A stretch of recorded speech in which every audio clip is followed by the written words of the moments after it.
Okay.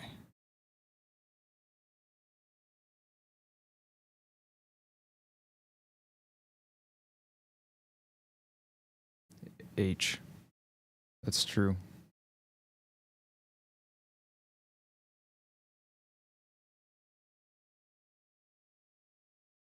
How's it going? It's been a while since I streamed. Holy cow. You can hear me, right? I don't know. Probably. How's it going? Are you excited?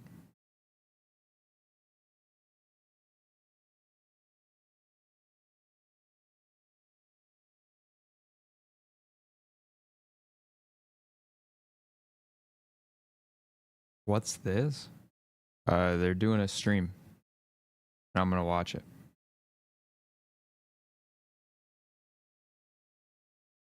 Pretty cool, right?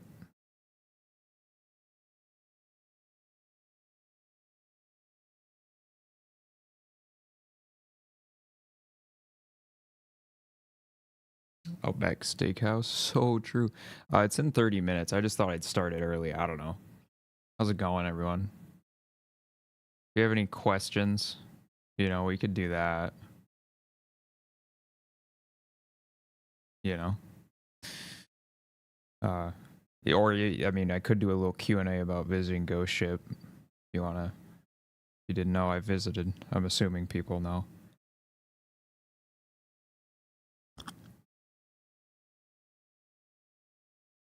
What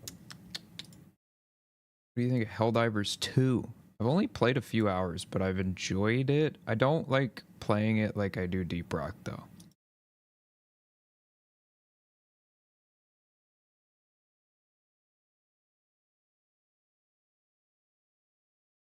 The stream gooberin'? I'm just goobered. Hold on.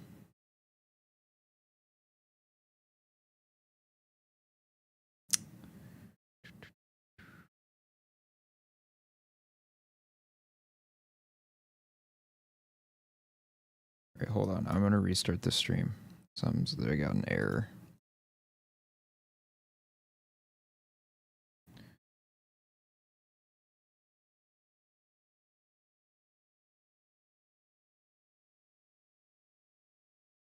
I don't know what's going on. Hello, I returned.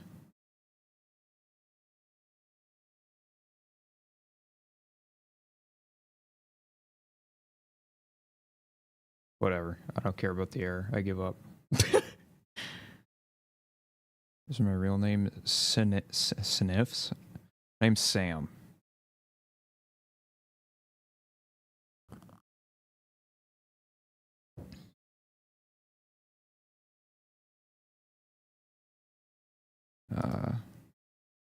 I just want to say I love your vids. Thank you. I'm glad. I'm hoping to make more of those. Maybe someday. I'm working on a DRG Survivor 1 right now.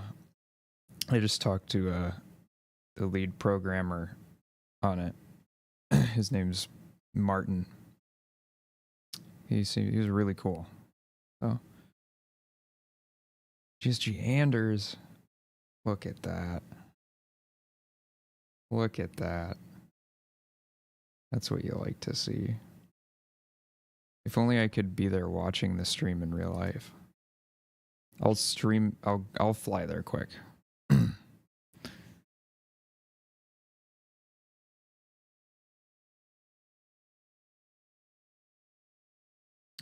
It's 6:30 a.m. here. So, yeah.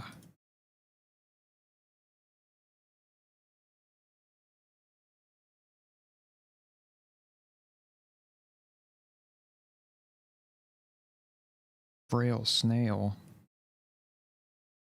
That's an awesome username. I like that. Check this out. Check this out. A remnant from the trip. Yeah. It's pretty sweet. Do you like your milk with or without chunks?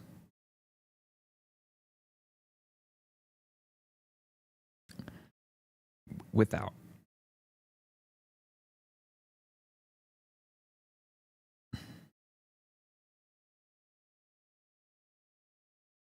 Bro stole the mug. No, they gave it to me. Usual McDonald's order. We're getting to the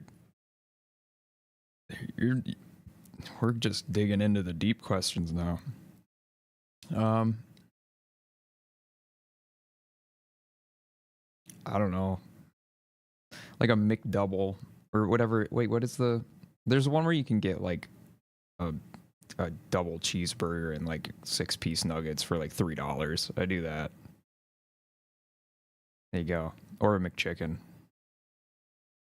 Mine's not like as psychotic as something like Germa's though. That's messed up. You don't. Yeah.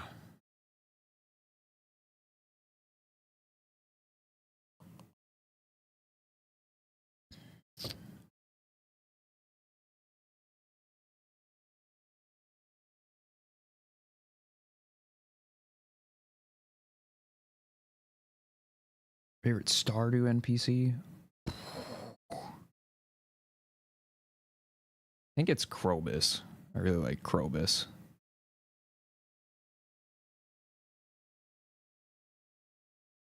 Watching you and Java Rock? I don't think I know who Java Rock is. I feel so bad. But cool. Oops. Not Gordon Freeman. Gordon Freeman ain't in Stardew.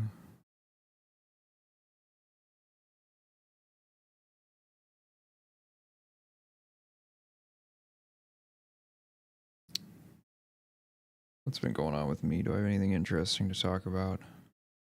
This is like the first European time stream I've done, I think.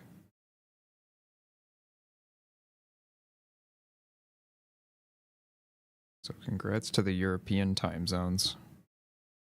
Usually I'm streaming at like 4 p.m. here, which is like not, you ain't wanting to do that.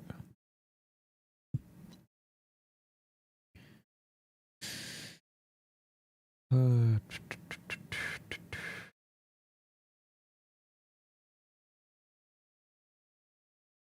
we get background music? What do you think this is? A high quality production? I probably could. My camera's doing this thing where it just like turns off and on randomly. So you'll probably see that. I don't care to figure it out right now. Please talked about some features in Deep Rec. Encourage positive community. Helldivers is a similar game, but tends to have more toxic community thoughts. I feel like Helldivers kind of plays into the whole like you can like kill your team really easily type thing, right? So, and that's like a huge aspect of it is like your teammates are quite fragile. So that could like lead to more toxicity. But I also just think Helldivers being bigger, just a bigger game, probably impacts it more than anything. But those two things probably are what makes it more of that case. And yeah, Deep Rock does have a lot of mechanics that make it fun. You want to help people, which is good. Lethal Company X DRG? That'd be funny.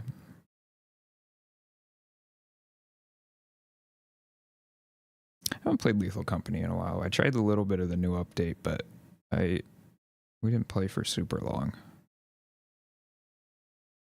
Game's awesome though. Hello, spy. Hello. I'm waving, see? That means it's not pre-recorded, right? Oh, I forgot I have this too. Check that out. So if anything cool happens, I got like a little Should DRG add a fishing minigame? Yeah. Yeah. I mean, yeah, no, they should. I don't know where, but just gonna have to figure it out. Guess they have to make the water biome now.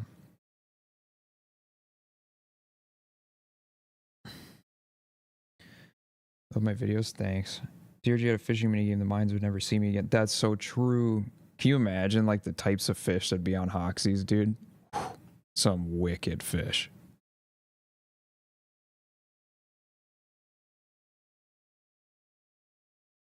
How many people are here?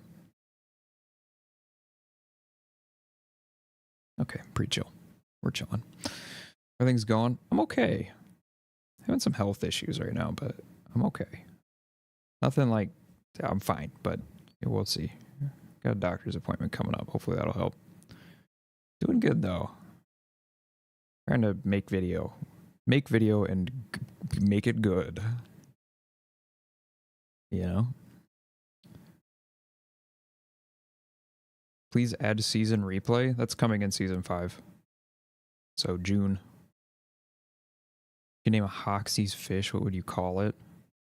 I mean, probably like George. I don't know. Do you think of... I have no idea what that stands for. B. I might just be stupid though. Do you think it's possible that DRG would collab with Helldivers? Yeah. I think so. There's been some hints at that maybe being a thing.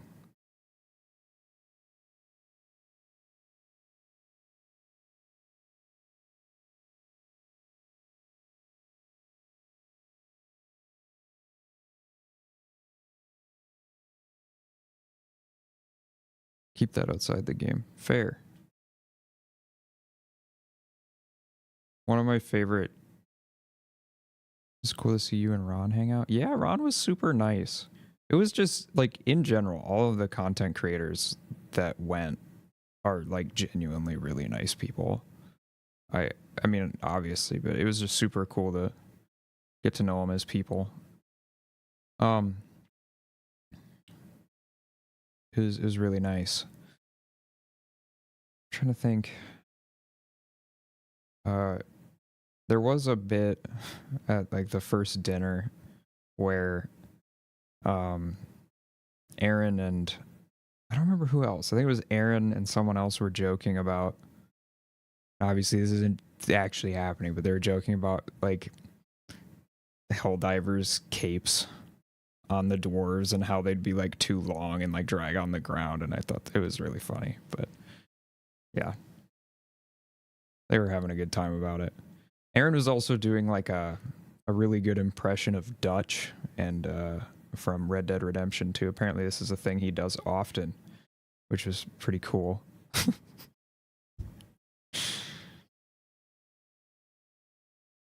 It was fun. It was more like a conversation between Arthur and Dutch from Red Dead Redemption 2, actually, is a better way to put it. But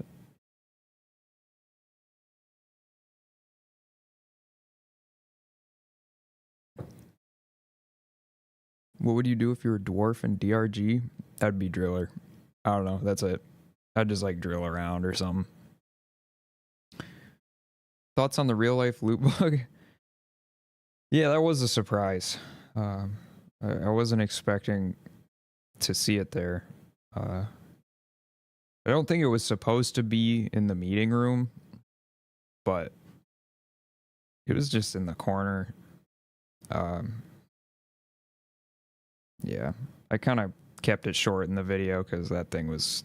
I just don't want to go into it. It's pretty gross.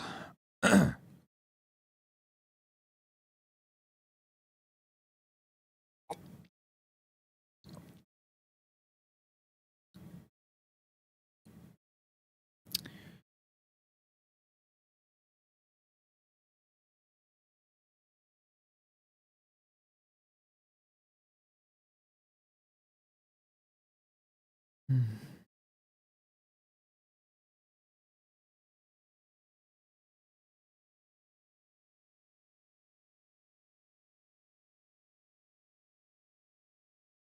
you think they'll add another random encounter special swarm to the game?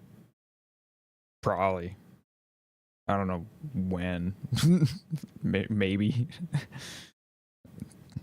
I like the special swarms a lot.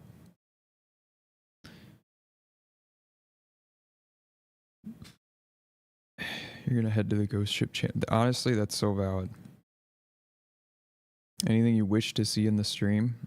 I don't know. I'd like to see what Survivor's cooking up.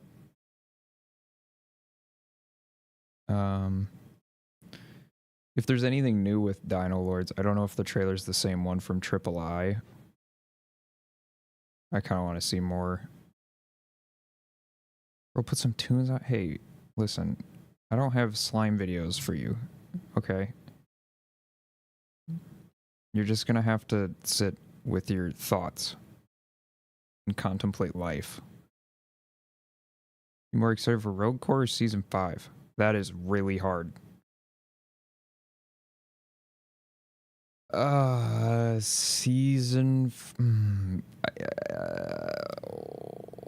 don't know. I think Season 5 right now, because it's like sooner, but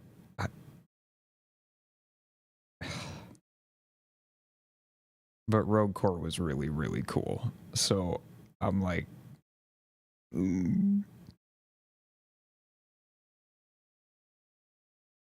I will say, like, Season 5 is the most excited I've been for a season since Season 1.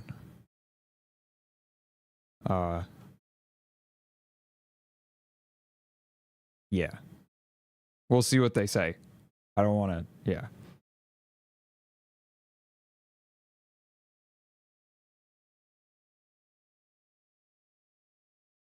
I already know a little bit. But stuff changes quick at Ghost Ship. You never know.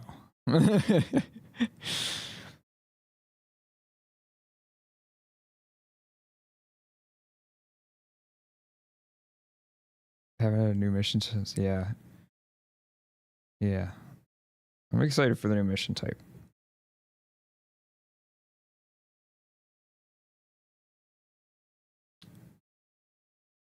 The overclocks, yeah. It's been a while since overclocks. Wow, I didn't even really think about it. Yeah, they're cool. Season 5 adds 5 seasonings for loop bug chicken. I feel like, I don't think a loop bug, like if removing the part where there's like rocks in the loop bug, it starts in 11 minutes. Removing the whole like rocks out of the loop bug, like you don't want to eat that regardless. It'd be like a slimy. React harder SNIS in the actual.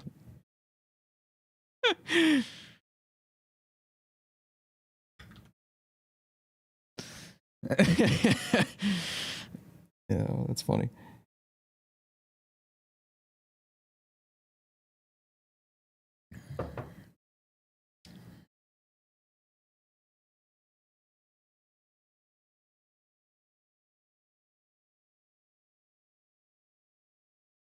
If I can't use the cryo cannon overclock to skate around like Frozone, whoa.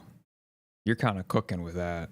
I mean, it would be busted, but you could make the ammo consumption kind of nuts. Anyway, that's fun. That would be hard to make though.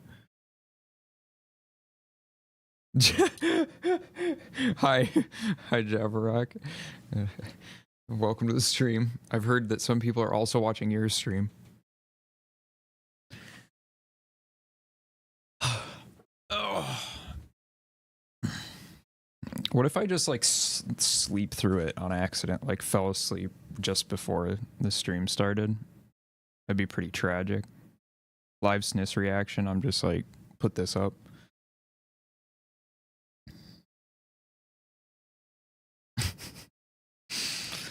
Should have seat belts. Man, you got some crazy ideas in this chat. You live, Snis? No, I'm not. See, this person doesn't even get it. AI Snis? Yeah. This whole stream is actually, the whole stream is AI generated. The whole Ghost Ship publishing is AI generated. Sorry. Videos are one of a kind amazing. Thank you. Tire SNIS brand is AI generated. Yeah, I actually AI generate all the videos. I type make me a SNIS video.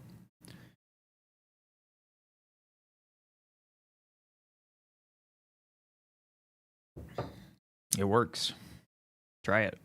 Don't try it. Don't do that. You do not have permission to do that. Don't do that. I do not give you permission to do that. All the players are AI generated for this game? Sure. I don't know, man. I'll just agree with you.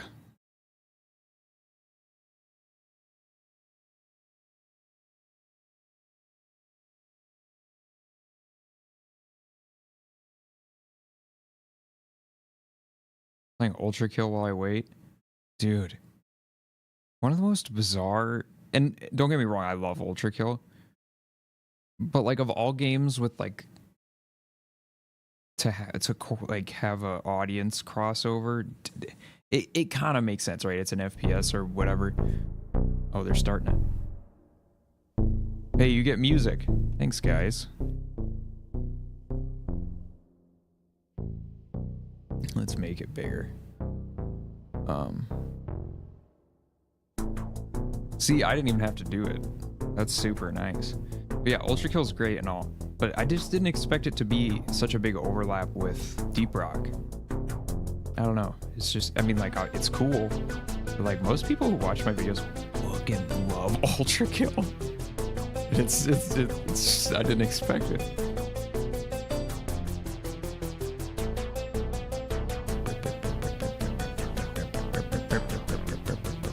It's kind of loud, isn't it? Move that down a little. New game coming? No, it's just like updates on a bunch of games. I'll show you the... Okay. First, Soren and Mikkel will introduce the stream. Then we will go through DRG Survivor. Then we'll go through Spell Rogue. Dino Lords. Rogue Core update. Season 5 Spotlight. Q&A. And the end.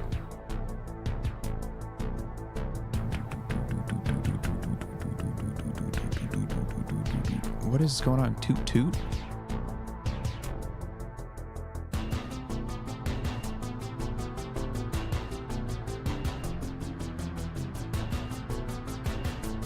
They should have more music. Yeah. Well, I'll take anything. Add anything. Make anything. Ghost Ship can make anything, and I'm here for it. We probably don't need the chat up on their thing.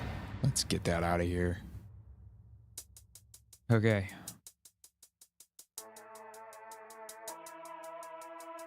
It's the top thing you want to see in Season 5. An update to Deep Dives is like the only thing that isn't announced that I would like, really like. But that's like a...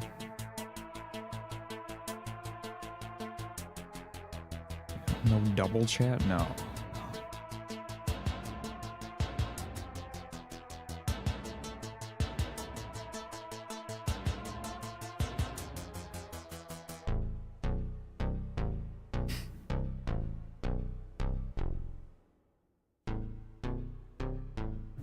Six minutes. Holy cow. I'm not like ready. Okay, I gotta like lock in. I haven't finished my coffee.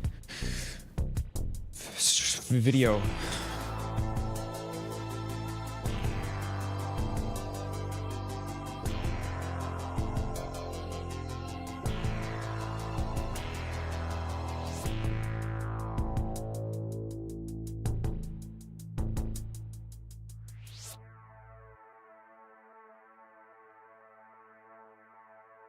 Yeah, I forced Anders to be here.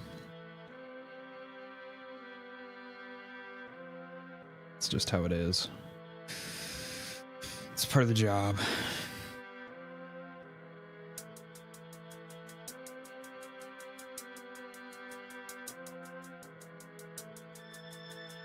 Yeah. Perfect. Check this out. Pretty cool, right? It's like the only thing I've done. It's the only thing I prepped for the stream. Is this.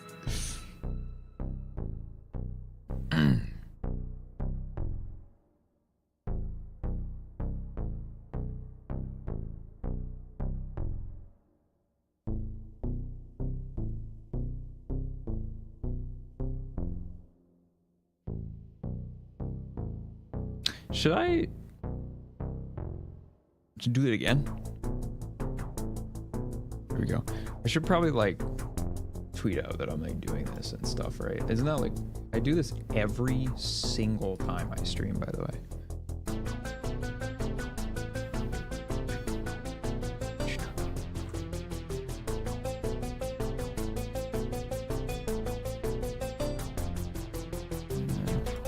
Let's do the Discord thingies where oh wait, no, my Discord told people, dude, the thumbnail, why'd I take that picture? That's terrible. Okay.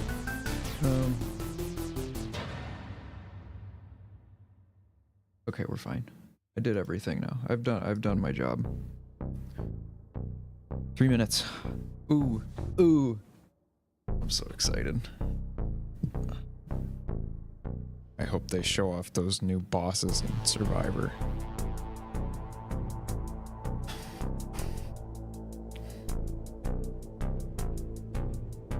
What's happening? Ghost Ship is talking about their published games and also their games they develop and a bunch of updates about them. Including Season 5 for Deep Rock, Rogue Core updates, Spell Rogue, DRG Survivor, Dino Lords. Yes.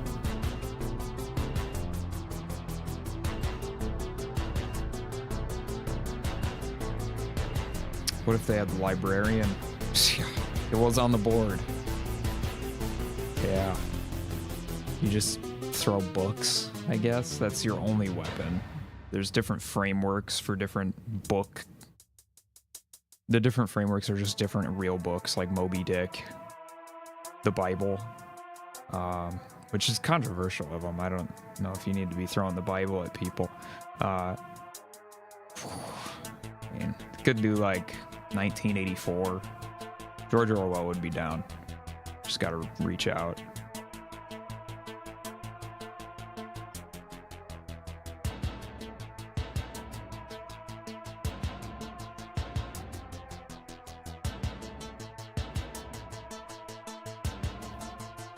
You move around like a monkey ball? Oh, you meant the new class idea, my bad. I was like, what am I moving? What am I doing? Thoughts on the new Igloo Ghost song? I love Choral Mimic. Love me Igloo Ghost. I got Igloo Ghost on my wall, but you can't see it right now. Trust. Super excited for the new album.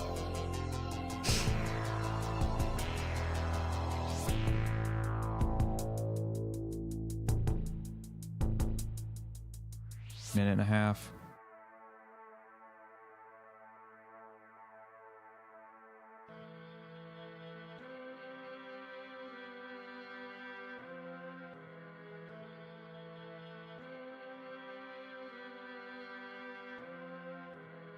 See, enjoy the stream. I will be here adding really, really crazy commentary. And this. Okay.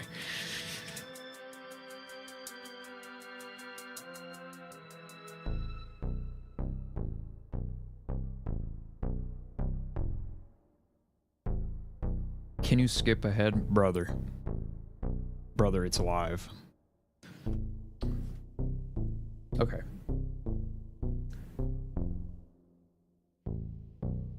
I'm gonna turn the audio up again. Is so that we can hear our friends. Can you make a second surprisedness that's horizontal?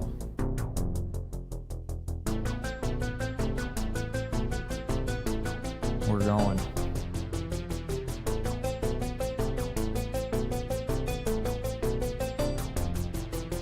Why am I like stressed for them? I did this happen last time at the 6th anniversary one. I was like, ooh. Wait. Hello, everyone, and welcome to Ghost Ship Games on the Horizon. Yet another live stream from the office of Ghost Ship Games, and again from our garage office. Oh my gosh, they really we have a moved full the whole program for thing. you today with A lot of really cool things that we're going to talk about and show you. But before we go to the agenda, I think we should talk a little bit about our office because we're actually moving office, which is something that is part of what we have attention on right now. It's not a small thing to move office when you are 40 people, as we'll reach now. There are two things basically that is filling up our schedule right now, and obviously it is. Can't hear you over 5, them. Oh no! Yes. And then the fact that we are moving office. Yeah, and I remember when we moved the first time, just after we had released early access, we were like 18 people, 16 or something, and I think I arranged most of that on my own. I'm not sure how I did that. That was back in the days. Everything was much simpler. Yeah. So basically, you guys out there obviously don't know how our office is looking or anything. It's a super nice office that we have right now. It is suitable for 20-25 people, and we are a little under 40 people right now. So obviously we are sitting very, very tight right now. Too tight. It is very tight. Yeah, and we realize it's not sustainable for us, so we've been looking for a new office. The new office and actually is really it's taken almost a year to find something that is still quite different from what we have now, because we're moving up in size, so it cannot be the same. We thought we'd just share a bit with you with some a few images. Cute. Clearly it's not been decorated or anything, so it looks a bit bare. But this is multiple floors, like 3 floors. 2 of them will be production floors, and then the top floor will be it's really nice. This is the top floor where we have that's lounge. Where I was. See that little glass there? The little glass part in the back? That's my that's gonna be closet. A very different thing for us, moving into much bigger premise, and a little bit scary as well, right? Because it is, and I think this is like, I mean, you and I have been part of different companies. Aaron said that stage is where Mikkel and Mike are gonna argue.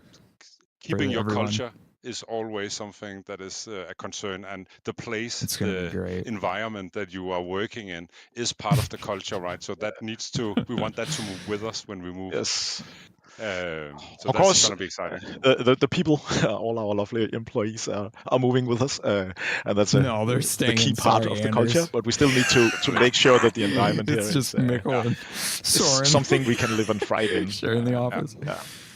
All right, so that's going to happen after summer vacation, as it is planned right now, and we hope that plan really sticks. So season 5 out of the way, and then we're moving. Yes. And then we'll be ready for a fresh start on the other side of summer vacation. But maybe we should take a look at the agenda for today, because we have at least 2 hours here in front of us with lots of points. And we'll start by focusing on the external productions that are published by Ghost Ship Publishing. Really good job. We have 3 of those, each with a call-in to the developers that will tell about their early access release for Survivor and Spell Rogue, and their current development for Dino Lords. Yes, very interesting. And then we will try to give you an overview of everything that is Ghost Ship Games Publishing, and present like a living roadmap for all the activities that we have, all the games that we are publishing, and our internal production. And then I guess we'll come to a point that a lot of you is actually waiting for, which will be Mike and I. Mike, the lead designer, game designer on Deep Rock, and I, as the game director, will take you through a lot of details about what season 5 is all about. I heard some of your rehearsals, you and Mike, yesterday, and it's it's super meaty. There's a lot of cool details, and it won't even be all of it, right? But it won't even be all of it. No, I did see a bunch of the team playing Deep Rock this morning. That's the program for, and I was today, and hopefully you'll stick I wonder with if us, I can throughout the afternoon or whatever time it is. I tried joining, I guess some like, of you are very early I was like, up there on the other side of the globe. Here it's afternoon. Yikes! Here in Denmark, it's a cold, sunny afternoon. Yeah. It's supposed to be spring here in Denmark. Why'd you spill your beans, Winslow? Waiting a little bit on that. Supposed to. We're still waiting, but yeah. All right, but I don't know, guys, if we have Mark and Alex here behind us controlling all the technical parts, and I think I got a thumb up, and Alex, I think we are ready for our first developer interview. Yeah. And that's going to be with Fun Day Games and Anders, who is the game director from Fun Day Games. And it'll just take a while to switch over and get him to join the stream. Yeah, Anders is just returning from visiting the Reboot conference in Dubrovnik in Croatia, but he's home now and will join our stream here for a small chat. As soon as I see footage of this game, how I'm like, it's been with Fun Day Games since we released the Deep Rock Survivor. This is Hello, the Anders. Subway Surfers you wanted. And welcome to the On the Horizon stream.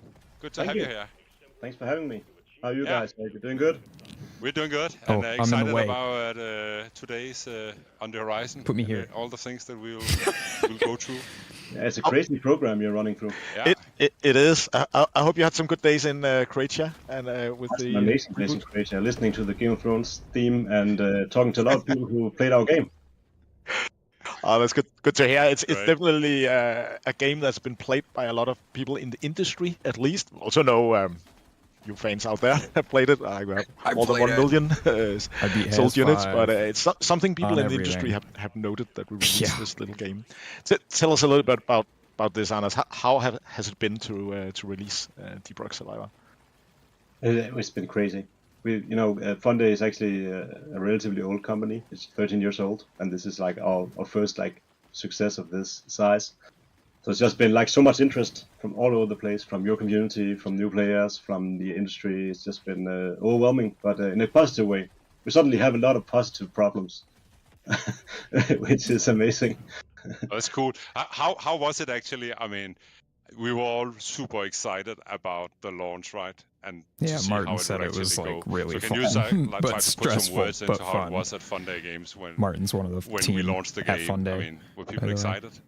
We were really excited. It was actually we were done in a relatively good amount of time, so the build was already ready the day before, which is not normal.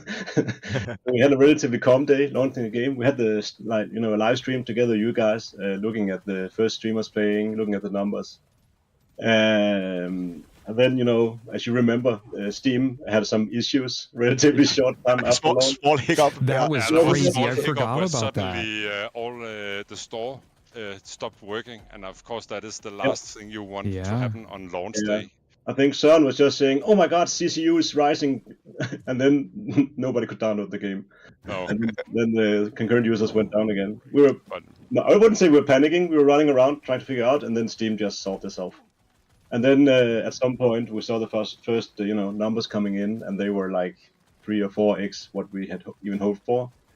That was just crazy. We tried to guess a bit right in the morning. We were trying a little bit to guess. We were way off. Luckily, I would say. And then we were just watching the first streamers play the game for 8 hours straight, having beers and pizza and enjoying ourselves. And what surprised you the most about launching an early access game like Survivor? What surprised me the most? Oh, were you totally prepared and everything was as expected? I was totally prepared. Yeah, I've done this 100 times before. I would say that the amount of feedback and input we got on the Discord server specifically in a very short amount of time just grew at a really rapid pace. And that's the Deep Rock Galactic community for you there. They are active, and we wanted to, we were like, we're gonna read all the feedback and you gotta engage with the community, and it just went out of control very fast.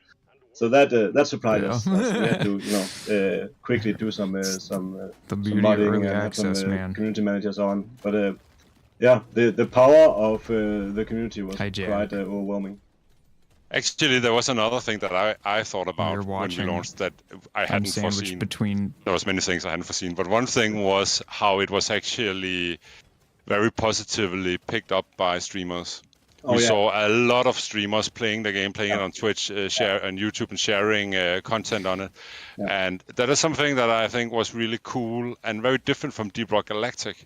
Deep Rock Galactic has never been very big on Twitch.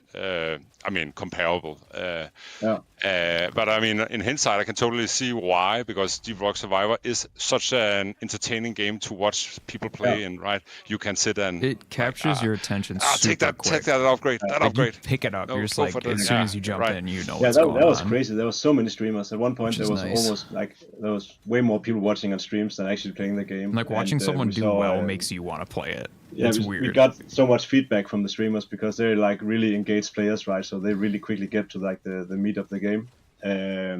We did know that it was very streamable because every Thursday for the last year before launching, we played it in the office together, and every time we ended up spending like 2 hours just watching someone play instead of actually play testing. We always forgot what we were actually looking at. We're like, it's really fun. I even played it this morning actually. Have a group of playing out update 2. Maybe we can talk a little bit about. So I tried it this morning, and we're just playing and suddenly an hour, 2 hours pass by. So it is very streamable. What can we expect from update 2? Update 2 is primarily about, it has like 3 big components. We are putting in some new enemies. I can tell you that we are adding the Hoolie Hoarder, which will be. I found him this morning, chased him down, and he dropped something on the ground that I could open. So I'm not going to spoil more about that. That was cool. We wanted to always we only have the Dreadnought at the moment. We wanted to do more boss fights and more epic and varied boss fights. So we reworked the Dreadnought with some new abilities. Reworked the and Dreadnought. Then we are maybe adding something new on top of that. It's like when can we expect? When can we expect? When can we expect update 2? Oh, in May. In May. All right. Yeah, that's the plan. And then we did a lot of rebalancing of the game, and the community is just asking for more math all the time. I don't know why they're so hungry for math. So we're communicating a lot of the underlying systems in the next update as well. So there's a big like UI, UX overhaul. I'm really looking forward to that because even me and Mikkel, we were a bit surprised about the actual math behind some of the calculations, right? And hey, why don't I know that? I need to know that as a player. Axel is playing. We're adding some new stuff as well. So we're adding some new level up cards as well. So you can now like add potency to your stacks in your dots. If you're doing like a poison build, something you can actually increase the amount of damage over time stacks you can do. So there's new stuff in level ups as well as overclocks as well as new enemies. So it's a meaty big update, I would say. I'm excited. I can tell you that we have some super fans here at the office that are eagerly awaiting more content. Well, I don't know. We have one programmer who was like, he just completed all the achievements and all the biome challenges, so he is completely ready for more. If he wants to, he can get early access. Please, early access. Yeah. And just going back to the launch, you also did something which annoyed us a little bit, right? The Deep Rock Survivor beat Deep Rock Galactic CCU. Yeah, that was not very nice. Me, though.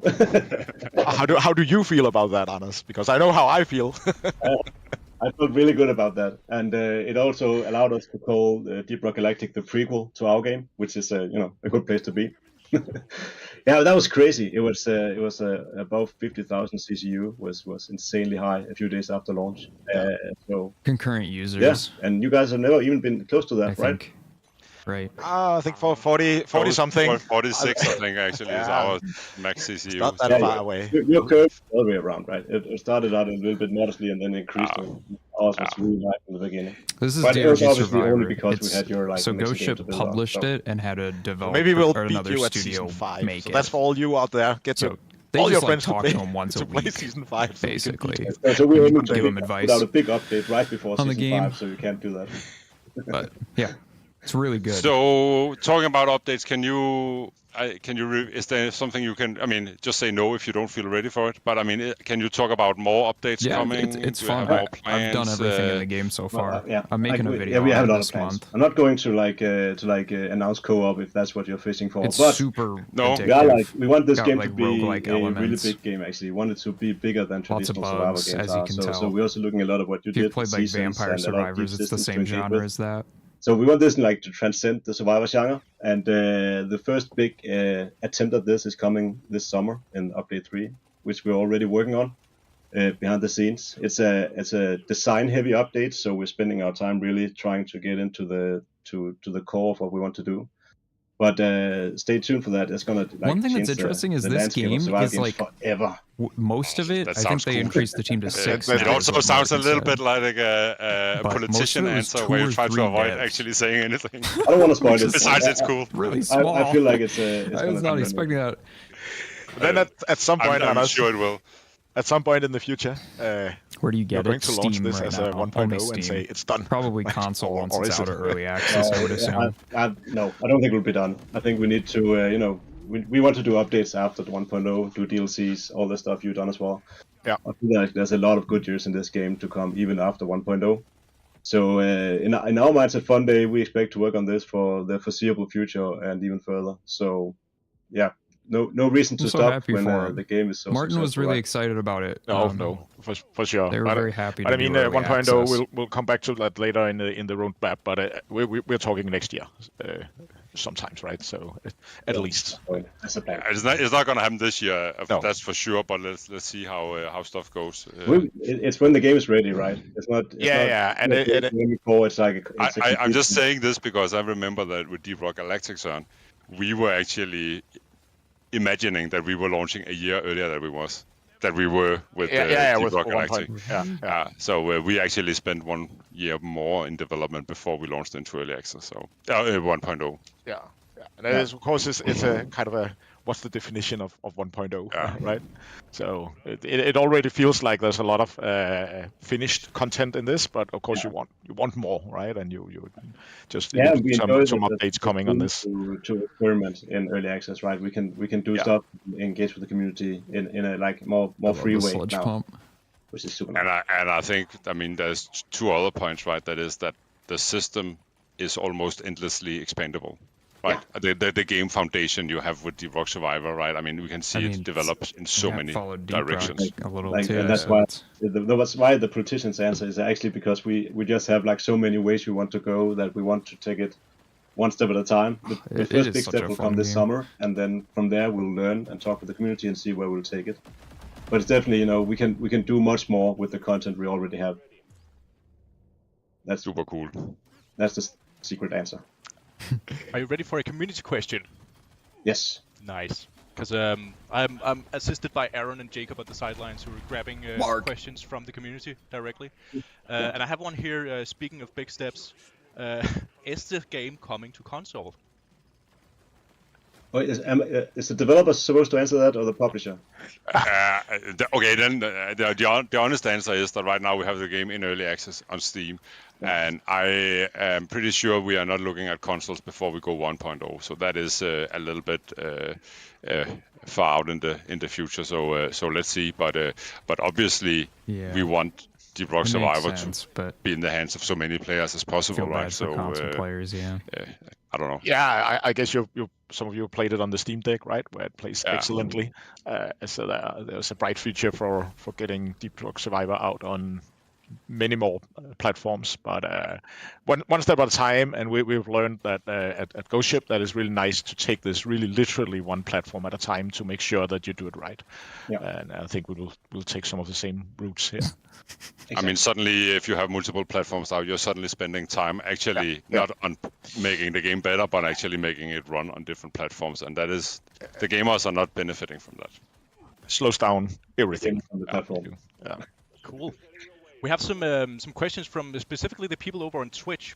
Do you have any plans for a Twitch integration or a crowd control for survivors? There's 100 people watching me? Jesus. Plans, as in, we talked a lot about it, and we see a huge opportunity in doing that. Sorry, Albert. We just have so much other stuff we want to do first, so it's just been like down prioritized, but there's definitely like an opportunity to do like something where the Twitch chat decides the next update or level up, which would be super fun. We just, in due time. I'm not promising it will come in soon, but it's definitely on the roadmap. It would be super fun. Nice. All right, and the final question. Was it helpful that you could use the assets from the 3D game for Survivor? A 3D game meaning the first-person game, I assume, because... the prequel? Yeah. The prequel. It was definitely... Well, we did all the assets from ground up here, so we got some 3D materials from Deep Rock Galactic, but it's a very different visual style made for a first-person shooter in a different game engine. So everything is reworked and remade for Survivor.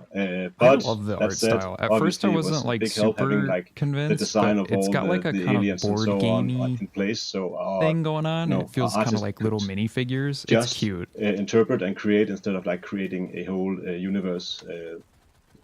Same goes for the game mechanics, right? Sorry?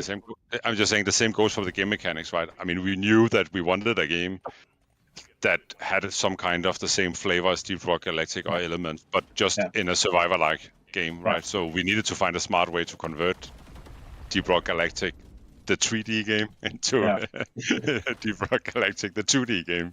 It's a 3D game. Semantics. Yeah. All right. Cool. All right, but I think maybe that was it. Thanks. Do you have any final comments? No. I just want to say thank you to you for lending us your IP, and thank you to the community and all the players. And right now, the median playtime is more than 10 hours. We expect that to hit way more when we're done. We want players to be able to play this a lot. That's like our vision. So, lots of way to play it. That's what we want. Thank you, There's one thing I really appreciate about Ghost Ship. The work and they're the really fantastic lax job with their IP, but in treated like our really IP very well. Good way. Like taking well care of it. Like they still want it to be good, but they're not like constrictive. Right. See you, Anders. Take care and have a fun stream. That was Anders from Fun Day Games. Yes. Worked with his team on Deep Rock Survivor for clocking in on a year and a half now, closer to 2 years in towards the since we started talking about it. Yeah, since we started talking about it, but the actual work is actually quite a short time from conception to getting it out. But that's what we believe in. We want games to come out to community in the hands of you, so we can get the feedback. Okay, sorry. And that will also be part of the topic for our next visit from Guidelight Games. The developers of Spellrogue. Yes. So the card backlog that we released just prior to Deep Rock. 2 days before Survivor. I need to play more Spellrogue. And welcome to you, Torbjørn. Hello. One of the 2 developers. It's half of the team of Guidelight. What herb products do you use? It's the good half, right? Like Let's say Dove. I think Tim was the artist. Dove shampoo and conditioner. Our art director is the other half. Good. He's not here, but hi Tim if you're watching. How's it going, Torbjørn? I mean, it has been almost like 2.5 months since we launched Spellrogue into early access. And how are you feeling? Cool. Yeah. How's it going? It actually spins if you pull the trigger, though. I think it needs really well. new batteries. The game has had a great reception, and I don't know, people like the game. It's right. We still have a lot of things we want to do, but it's very positive. We're in early access, so we have time to still do some crazy changes. It is really good. It is a super fun. How was the launch? Like, how was that experience? How did you feel at that point? Like, we were so nervous about if anyone would actually buy the game, right? I had no idea how it actually would turn out, but it ended up like being going better than we expected. So we're really happy about the initial launch. Just consumed my whole. I mean, as publishers of Spellrogue, I'm going to say we are super happy with the launch, and I think we have got a I think you've got like a steady CCU on the game and a good I'm glad to hear amount of that. fans out there playing Spell Rogue. So that has been really cool, I think. Yeah, and of course, when you release a game, you set expectations accordingly to really compare. Like Slay where the the game Spire is, had right? a really slow launch. Spellrogue we knew that from the wish list and all that it was in a different place than has great Deep Rock reviews. Survivor, for example. Yeah, it was a bit unfair launching those games back to back. Yeah, I mean, unfair to you, to be honest. It's good company. That's how it ended up. But compared to that, we are very happy about the I launch thought and they'd the make a reception. DRG People just like it, right? deck And builder. they get it. They get the core gameplay. So that's super cool. What do we know about Season 5? That's later. And of course, you I know all with the sorts of launch, stuff, but I ain't saying anything. Community has grown. How has it been working with also all the new players coming in? It's been great just getting like a ton more feedback. To be fair as well, it has been a bit overwhelming with just like how much discussion there is about strategies and suggestions and everything. So previously we had this point of view, we had to read everything, we had to track everything, but there's definitely some things we miss nowadays because there's simply too much going on. But we try to like still read as much as possible and like follow and answer people's questions. But and I think, I mean, coming from the Deep Rock Galactic community and seeing the feedback on my work as a game director on Deep Rock, I think it is super motivating to get this feedback, right, and feel that the product that you have actually means something to people who are playing it, right? I mean, bad or good comments or criticisms to whatever. I mean, I still think that just knowing that your work actually means something to people, I think is just super motivating. Yeah. And just seeing people come up with weird, strange builds that we had no idea would happen. Just the things that people end up doing is just so cool to follow. Yeah, and so can you put some words into how is this actually feeding into your work as like game designer on this, that you get all this feedback? I mean, can you use it? Can you interpret it and get it into the game? Definitely. There's of course always a factor that like people might not like they have ideas for what they're after, but it might not be the most cost efficient or something that's actually realistic. And of course we try to just like believe in our believe in ourselves and just like go with our guts. It's crazy how complicated stuff can be without. Of course, we like if a lot of people are saying like the same thing. Fans can just suggest things, but it gets complex really quickly sometimes. But like our approach is just we want to make the game as good as possible, no matter what. So if it's listening to the community, if that makes it better, or if it's just like trying out ideas that we really on this game, man. Whatever it is, that is. Are there some things that have out, really just get that bald guy to do this one, or feedback or things that people wanted in the game that you never saw coming, or maybe not like super surprising things that I can think of at least, but I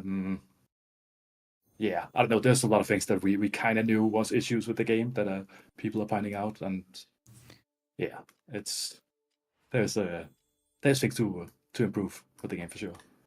It's always complicated, I think, with getting feedback, right? Because obviously you can, when you get a lot of feedback from the community, right, you can sort of like recognize, or you can, I mean, be told that there's a problem over here with the game, right?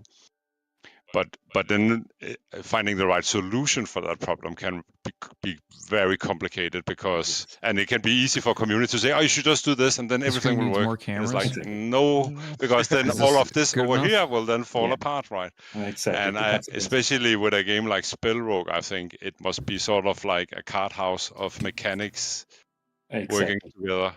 Yeah. It's hard to just change one thing without like affecting a ton of other. But you have already changed some things or updated the game, right? You've done some balancing updates and added a new enemy. Yes. And now you're working on the next update. Update 3. Yes. Just to point out, we did a ton of other things in the previous update. It wasn't just the enemy. We did a like huge overhaul of enemies and counters. But then talk a little bit about update 2. Sure. So the previous update we did, the main headline was just we have a new enemy. That's a really cool combat encounter. gives you some new challenges. But we also we took a pass on all the enemies throughout the game. Try to make more combinations of enemies and just try to balance them, make them more interesting, give them more combat, more challenges. Designing combat in deck builders seems really interesting. The thing that we try to do with enemies, there's like they a have lot to be of able to counter complexity to it so that you wouldn't if you just expect. have one spell that it just kills everything, then we throw the Jin in there that you have to have some you have to have multiple spells. You have to hit the illusions twice and get rid of them. So it's just interesting. Having different counters is just something we really try to prioritize. So I think we improved the enemies a lot in the last update, but there's still a lot of things we want to do still. And that's some of those things are coming into update 3. Is it true that all Ghost Ship employees actually, have to we're be not focusing on ghosts? enemies that much in update 3. Okay. So for update 3, what we are doing is we basically took a step back and I kind of missed their coffee maker. It didn't make great coffee, but it was mechanics awesome. of the game. A lot of you could do anything with that sucker. Systems in the game that we feel like has some issues. It's just so fun. Things that don't work as well as we wanted to. So we have really just done a ton of experimentation, a ton of brainstorm, a ton of experimentation. Coffee maker's seen much the last abuse. Couple of weeks. So that thing's always grinding. It's things coffee. like we completely awesome. we try to rework the whole ritual system, how rituals work. We've done a bunch of map changes that we're trying out now. Separating artifacts and shards and different tiles, and to just try to make the map more interesting. So have more to choose from. You're truly doing early access here, right? You're developing the game in front of the audience and getting in input and adjusting. And then when will update 3 land? Do you have any window on that? Planning in the beginning of May. Middle of May. Yeah, that's pretty soon. Yes. Yeah.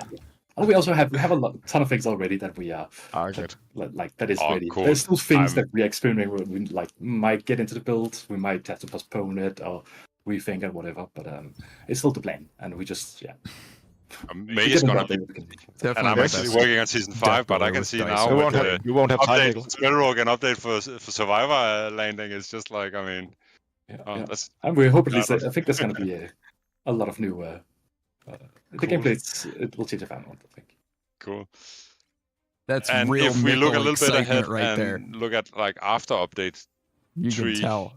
Is there something that you are ready to talk about there, or is everything focused on update 3 right now? Well, really likes this right game. now that's what we're spending a lot of time on. But we already have a few plans for future updates. So.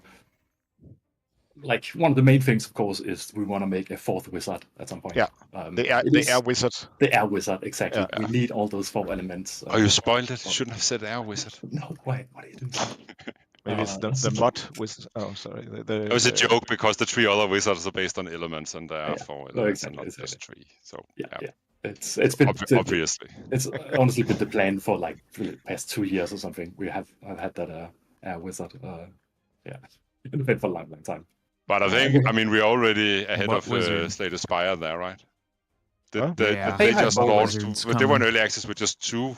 Yeah. Then they had the 3rd in early access. That's actually the 5th class of Deep Rock. So we already started with 3. Wizard. Of course, you need to up your game, right? Definitely. And we done it by 1. We will in the future invent the 5th element. And... exactly. The love elements. That's we have it. Okay. I was thinking more like time or something like that. I don't know if that's that could work as well. This is turning into a design session. See, I was into fantasy stuff for a long time. Maybe we should turn it into a question session instead. But let's do that, Mark. I have some questions from the community, Torbjørn. So, are you planning on adding new spell types? Sure. That's definitely something that we have looked into. Also, a lot in this for this update actually, but I think we will postpone it for a bit. But first of all, we have this idea. We called it legendary spells in the roadmap, but it's more a general thing that we wanna have, more and more, rare spells or better spells throughout the game. Right now, it's the same spells you get throughout the game. So you quickly finish your builds halfway through Act 2, maybe in the end Act 2. I did notice that, the spell actually. drafts that you get Even in Act in 3 like pretty are early usually runs. not very useful. So it's something that we really want to give more incentive for actually switching out your spells in the late game. Cool. Just that's having good to hear. more combo potential, more crazy spells and effects. Cool. Yeah. Good. Some people have noticed some similarities to other games. So with Spell Rogue, did you get any inspiration from games such as Dicey Dungeons or Slay the Spire? Oh yeah, definitely. Did it get inspiration? So basically, the whole game concept started with just we like the combat in Dicey Dungeons. Let's just try and take the core of that and see if we can just do something with it. Is it that was inspired 4 by years Slay the ago? Spire? So, Look at the UI, buddy. So, but yeah, it just slowly progressed over time. In the beginning, you had like 3-4 wizards that each had the dice and so on, and it just slowly evolved over time. And I think it was probably very affected by the fact that I had played 1,000 hours of Slay the Spire or something. So that's crazy. It's just naturally, whenever we were in doubt about some design, like maybe just let's see what Slay the Spire does. It works pretty well in that game, so let's just try it and see. And then often it's just okay, that's better than what we have. Let's just go with that until we find a better idea. So yeah, it definitely has a. I like this area, inspired. But of course, there's also a ton of other roguelike games that we take inspiration from. It's neat. In general, we try to just play a lot of different games in our genres and just see what do people do right. What can we learn from them? Do you have a favorite? Like, what's your favorite part of the game, or a part of the game that you're most happy about, personally? Personally, I really like the fire mage that you see in the stream right now. He has some interesting mechanics that I really like. So he has that thing of just rolling a ton of small dice and then using a lot of dice in one spell to get like a huge effect. He has the concept of countdown spells that like affects the countdown with other spells. So you can end up in a situation where like one spell triggers the next spell, then that triggers a third spell. Yeah, and just have these really cool cascades of spells firing, and just it can feel really great when it goes well, when you have a good build going. Awesome. Now, for the people in chat that are asking, this game is called Spell Rogue. I forgot I'm seeing some questions pop up from. What game is this? This looks awesome. Where do I buy it? You can head on over to Steam and just punch in Spell Rogue and it should pop up. Awesome. I recommend it if you're into roguelikes and thanks, Torbjørn, for visiting our stream once again, and good luck with update 3. We're looking forward to it, all of us, and we'll see you out there. Yeah. All right. Bye. It's so empty without that was you've been Torbjørn, conditioned. Spell Rogue, half of Nightlight Games. I'm there with them. The team behind that game. Now we're moving on to. Michael is so tall. Play. I know another Danish developer, he's so and tall. we're going to meet Michael. He's the founder and also game director on Dino Lord. Dino Lords, which we actually had a bit of a happening with a few weeks ago, right? Yes. So, but maybe we should get Michael on the stream. Dino Lords and say hello, and then we can Dino Lords talk about what him. Yeah, we can chat with him. I'm actually really excited to hear what he has to say about Dino Lords. But first, why don't we show the trailer that we that the Dino Lords guys Go Ship Games. Earlier. Yes, let's show. You're hinting at you want to show the trailer, Mark. I can hear that. So let's show the trailer. Yes, let's roll it. You like that? We didn't think the Viking raids could get any worse. The Danes are coming.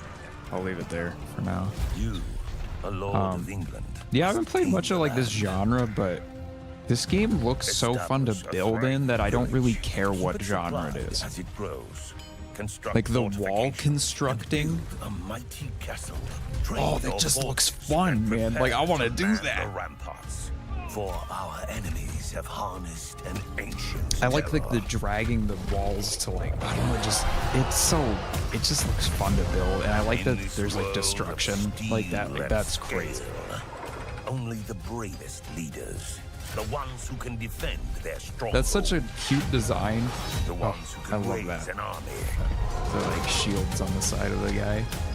The ones like a who little can boat. fight together. Little dinosaur boat. Ooh. Will be known as Dino Lords. I hope they lean into ARPG itemization. I hope they lean into never mind. I was gonna make a joke about like microtransactions or something. I don't fucking whatever. And welcome to you, Michael, on the stream. Thank you. Hi. Good to see you again. Yeah. So we last we talked here. Oh, they're in the game. Half a year ago, Yes. a little bit more than that, and we announced Dino Lords to our fans, and then then you've been working on it, and then we got this opportunity to be part of the III showcase. Can you tell a bit about that, Michael? Well, that was exciting. I think only it was like 3 or 4 weeks before the actual happening. You poked us saying, "Hey, maybe we could if we could have a trailer ready." And I looked at the team that we were like mid-milestone, and we were like, "Yeah, let's drop everything and make a kick-ass trailer." And the AAA showcase is cool. And, we're so happy that we in some capacity joined because it was such a great event. There was some great really games showcased there, and I actually think that our game did like slotted in really well into that lineup. So yeah. Yeah, and I mean, obviously, the trailer we just saw was that trailer that participated in the III showcase, and a tremendous improvement over the previous trailer. Game's looking good. Turned out super, super cool. Yeah, we got a much bigger audience this time around, even though we are happy about our stream here and the audience we have there. Of course, the III initiative was a much bigger setup. We took a bit of a gamble going into it. Didn't know what it would be, but I had a good faith in all the cool indies that gathered around to get that to happen. UI. And it worked, right, Michael? We got a lot more wish list like for Dino Lords with all the stuff on it. It's so cute. Time. Yeah. Were you surprised? Yeah, very surprised. I mean, as Søren said, we didn't really know what to expect. We worked really hard on that trailer, and it's always a lot more like when single unit this oriented early in the than process, I expected. and you can make kind of do these sort stuff of on like your own. these milestone trailers. Even 6 months, the game actually like has evolved quite a lot. So it's really fun, like having like this new high watermark for the vision of the game. We watched the trailer together actually with Søren at some of our friends' offices.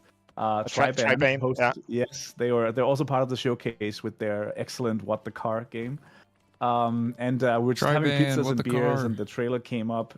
It was super cool. Everyone was quiet, and the trailer played, and we popped the champagne and didn't really think more of it. And then suddenly, like, my phone just started going crazy, and we were just seeing a lot of press come in on the game, and they were really nice. Like we were being listed in top highlights for the whole showcase. We need here we are, like this very tiny indie team, shoulder to shoulder with some of the indie giants in the industry. So yeah, we're very, very happy, floored by the response.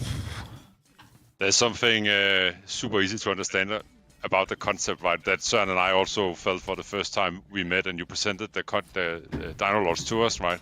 Which is dinosaurs and Vikings. It's like, yeah, just like history, real history, exactly. Right? Yeah. Yes, can confirm. The game is gonna be a historical correct game, I guess. Of course, yes. This is an educational game. Yeah. So maybe you could talk a little bit about like where you are with the game. What are you working on?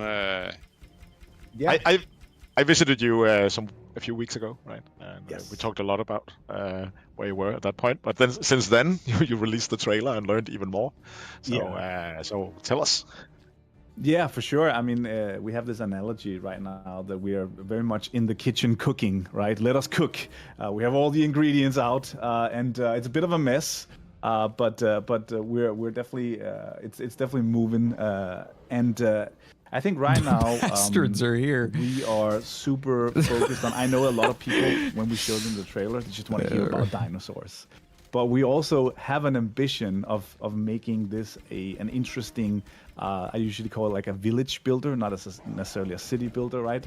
A base builder, and the milestone that we're in right now really deep dives into how do we make this really fun to like build up your village, manage your resources, the economics of the game, which is something that I've been super looking forward to getting into, because that's like my bread and butter as a gamer. I love strategy games where you have to harvest resource, refine them, turn them into weapons, be able to like build out your army, fortify your castle, and so that's part of what we're doing right now, and it's really cool. Like it's one of the things is that we've always sort of look at this. Like it's just this is a game fun. where you control the Lord, right? You have a main character in the world, and so we think it makes a lot of sense that that resources also exist in the world. In many RTS games, resources are this ephemeral thing. You mine some, you harvest some trees, and it goes into like the cloud or whatever, like just this UI panel somewhere. Yeah. What we're sort of exploring right now is to really build out this logistical network where you can really follow a log of tree from being cut down to like taken to the lumber camp and then moved over to the stockpile, and have that same log be moved to the sawmill, turn it into planks, and have those planks be moved to the fletcher, turn them into bows, put those bows into the hands of really archers, interesting and have them train with them. to have like a I think like in a game like if this, we do this really well, I find it that sort more of turns appealing, into though. like I this don't know little why. anthill kind of thing where you're watching your whole village come together and all the specialists doing their job and the villagers moving around just looks resources fun. and refining them. Yeah, it's really cool. That's some of the stuff that we're focused on right now. I want that base building aspect, the economy aspects of it to be really solid and be something that you can play again and again. What about dinosaurs? Yes. The elephant in the room. Oh, the dinosaur in the room. dinosaur in the room. The dinosaurs. Yes, the dinosaurs in the room. So it's interesting. Like that's we're, as I said, preface this saying, I know I'm going to go on this stream and talk about economy and logs and woods and stuff like that, and people are just going to be asking about dinosaurs. We're super excited by the response that we've gotten. Everyone's sort of asking like, okay, is it only the Danes that have dinosaurs, or do we get dinosaurs? And I can definitely say that you as the player will also control dinosaurs. And yes, we will also have mountable dinosaurs that you can ride on. Right now, we're still quite early in sort of like fleshing out what kind of gameplay exactly that produces. It's designed to be a very asymmetrical game. The story is that you play as the British, right? And you are sort of overwhelmed by this new power, the dinosaur-powered conflict that the Danes inflict upon you. But as you progress through the game, ideally, you also get access, you unlock this dinosaur technology. And the ideas that we have right now that we're playing around with is video games this idea make of so many harvesting new senses, eggs, like dinosaur and bringing technology, them to a building, a hatchery building, all sorts where of you can interesting hatch phrases. these different types of dinosaurs. And some dinosaurs would have dinosaur offensive tech's looking capabilities, good, some would be defensive, some would maybe help out in Liveness the quarry, reaction, enabling an economic boost to that logistical system I just talked about. That work? Yeah.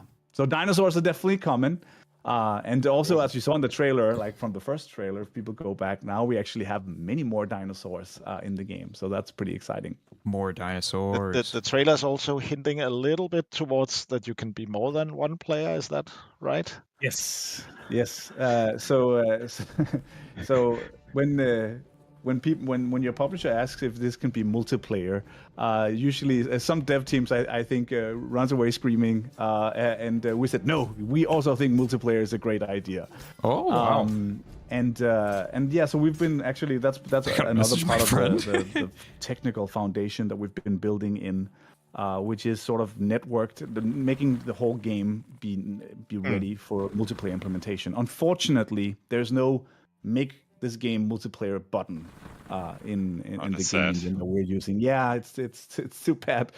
But we've sort of gone through the work of changing out and making all the components of the game networkable. And it's really fun. Like we're at the point now where we're having some albeit slightly buggy really but pretty fun game, encounters where we play up to like 4 lords right now. And of course we instantly murder each other, which means that suddenly we're thinking about, could this be a PvP game? And so yeah, we're exploring that sort of stuff. But right now, like the focus of the explorations is to see if we can make this a co-op game, right? We want to have that experience of building I've never played a castle one of those. together with your friends. And dividing up the labor, I think that's a really strong fantasy. Like, okay, Søren, you're going to go scout for Danes on dinosaurs. I'm going to go make sure that our economy is strong. And then Mikkel can man the ramparts and be ready for that next attack. I'll be riding a dinosaur. Of course, yes. Just having fun. Yes. I'll put Mikkel in the kitchen. I think that's you can cook. Yeah. So yes, nothing wrong with that. No. That's needed as well. Someone has to cook. Someone has to cook. Yeah. And what about the Lord itself that you're playing?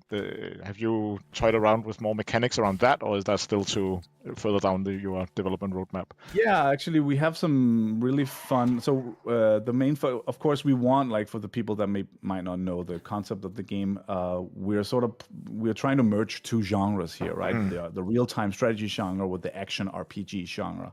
And of course, we want there to be an itemization system so you can deck out your lord with armor and weapons. Cool. And we're sort of experimenting with different kinds of weapons.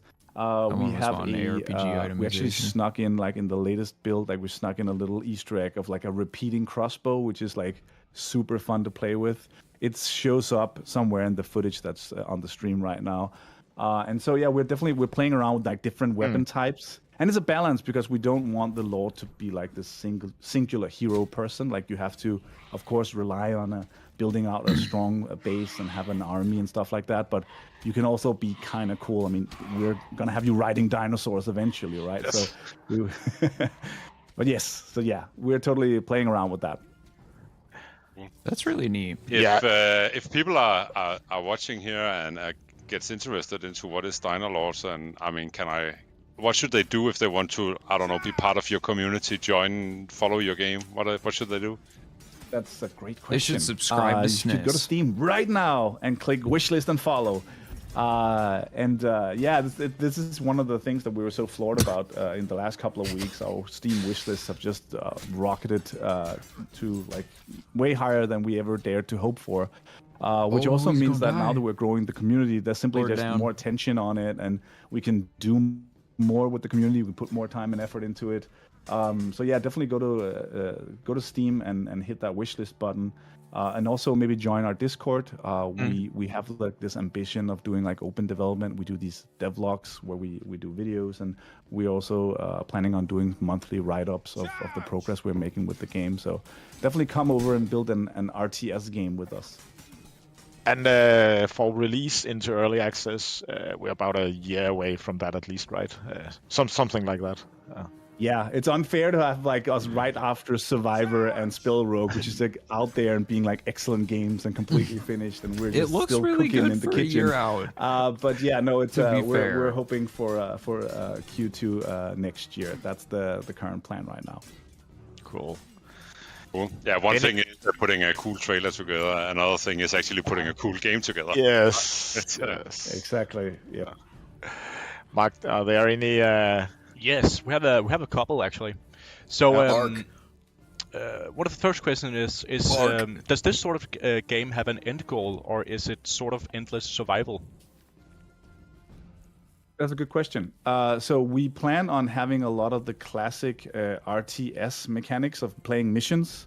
So the idea is you'd play scenarios. And on top of that, we want to have, like, a progression system. So basically, you could take the best parts of a real-time strategy game where you have a tech tree, maybe, or generally strategy games where you unlock new buildings, for example. And you can have the best parts of an action RPG game, like, you have skills that you unlock for your lord. And we kind of want to now kiss on those two concepts. And have them, have you earn points in these missions that you. I don't know what you're saying about iPhones, but place them into these different tech trees, so that you slowly become more strong. So the next time you play, you can build, like, a different kind of building, or you can get access to a different kind of dinosaur, or you can construct a different kind of weapon. So that's the current idea for the progression of the game. Yeah. Exciting. Some people have noticed a similarity to a game called Paraworld in a good way. So do you have any inspiration coming from that old gem? Paraworld is an excellent game. I think most of the team have been playing it and actually replaying it recently. Paraworld is more of a classic RTS game, box selecting units and moving it around, where I think we're really trying to push the envelope on merging these two genres because the camera is anchored to RTS a central person, the Lord. But cool. Paraworld is definitely an inspiration. Of course, Stronghold is a huge inspiration, like the old classic castle sim from Firefly. There's a lot of inspirations. Of course, we all played Age of Empires and grew up with that, so that's also big in our minds. Paraworld. Shout out to Paraworld. That's a good game. Hi. And tying into that, will this game feature gameplay elements from the like Stronghold or classic Warcraft and just listen to them talking about dinosaurs? Yeah, I think, but just by the very nature of this being sort of a castle defense sort of thing, it really just strongly feels a lot like Stronghold. This game's like Power It has a lot of the same. Yeah. You will also see if you remember see that. some of remember Power the economy simulations. That and game the buildings and existed the for like you a millisecond. In the game and the things that you produce, they are definitely very inspired by Stronghold. For sure. This idea of being on the castle ramparts and having hordes of enemies attack you is something that we really loved in Stronghold, and we've tried to heighten that by placing you as the main character inside those battles. That's awesome. I think I've consumed almost all of your videos at this point, just because I'm super excited for it personally as well. And one thing I've noticed is that a lot of the comments are spammed with Steel and Scale. So will you make Steel and Scale the rock and stone of Dino Lords? We will catch anything this wonderful community does. It's so amazing to have these wonderful people come into all our videos, all our streams. Let's make it happen. Just Steel and Scale everything. I think if it's never going to be as cool as Rock and Stone, but Steel and Scale it is. Yes, let me hear Steel and Scale in the chat. Yes. Yeah. Let's bring it. That. Yes. Nice. All right. I have a final question. Will units have matchup? So being weaker against certain units and stronger against certain units, like how spearmen are good against mounts and stuff like that? Absolutely. We already have this what we call a rock paper scissors system in place. So right now, actually, right now on the stream that I'm watching, I'm being absolutely wrecked by an Ankylosaurus. We call it an Ankyloram. It's really good at knocking down defenses, and archers are just really bad at it because it's so scaled on its back. So they ranged units doesn't do any damage to it. So what you really need there is spearmen to poke at it, right? I think we also have that in the trailer. It's surrounded by a bunch of spearmen. We'll definitely play around with having that's that. Cool. We want to have interesting counters. It's a cool way to kind of introduce some design. people to more RTS mechanics. All right, mix thanks, RPG Michael, for visiting us here on the stream, and good luck with the development. I'm looking forward to my next visit. It looks really fun. Thank you. The iterations of whatever you're cooking in your kitchen. Fight Mark. Yeah, I'll go back to the kitchen now. But thank you for having me. You're welcome. Right. Bye-bye. Bye. So that was it for the presentation of the state of the various published games, though we are one short. We also have Dark Swarm, and they are just further into development. They are definitely working hard at it. I'm excited and we'll get for back Dark to Swarm them in future on the horizons and in other. And they're doing good, and they are moving ahead on the project. But we decided that we were not ready to share more stuff that is happening on them. But look forward to it. Join them. Wishlist them. It's gonna be cool. Yes.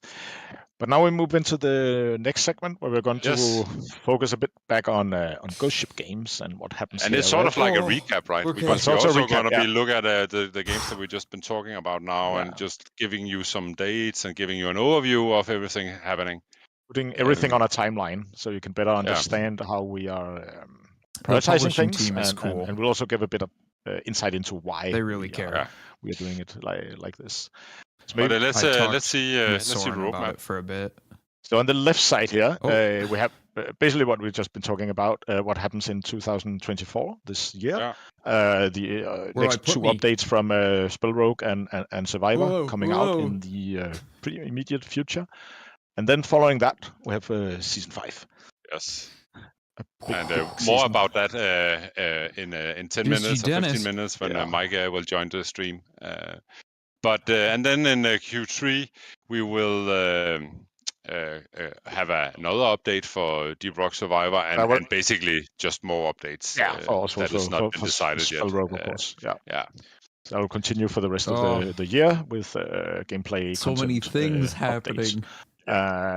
We will likely have a release of 1.0 for Spellrogue in 2025. Of course, now we're moving into a future that is almost a year from now, and anything in game development, we've been at this for 20-25 years, and when you talk about things that are 12 months ahead, it's shaky territory, right? But we'll try anyways, just to give you an idea. So Spellrogue, we imagine is coming out in Q1 next year, and will then of course continue its journey. Then we move into Rogue Core. Rogue Core is a spin-off. I think on the last Horizon we presented a roadmap where we were saying that we would have a closed alpha on Rogue Core around now. We were a bit optimistic. That is clearly not happening right now. So we are planning for that in Q1 2025. And then moving on, we have Dino Lords. I can't see. No. So as we heard from Michael, in about a year from now, we are expecting Dino Lords to launch into early access if all things move along as planned.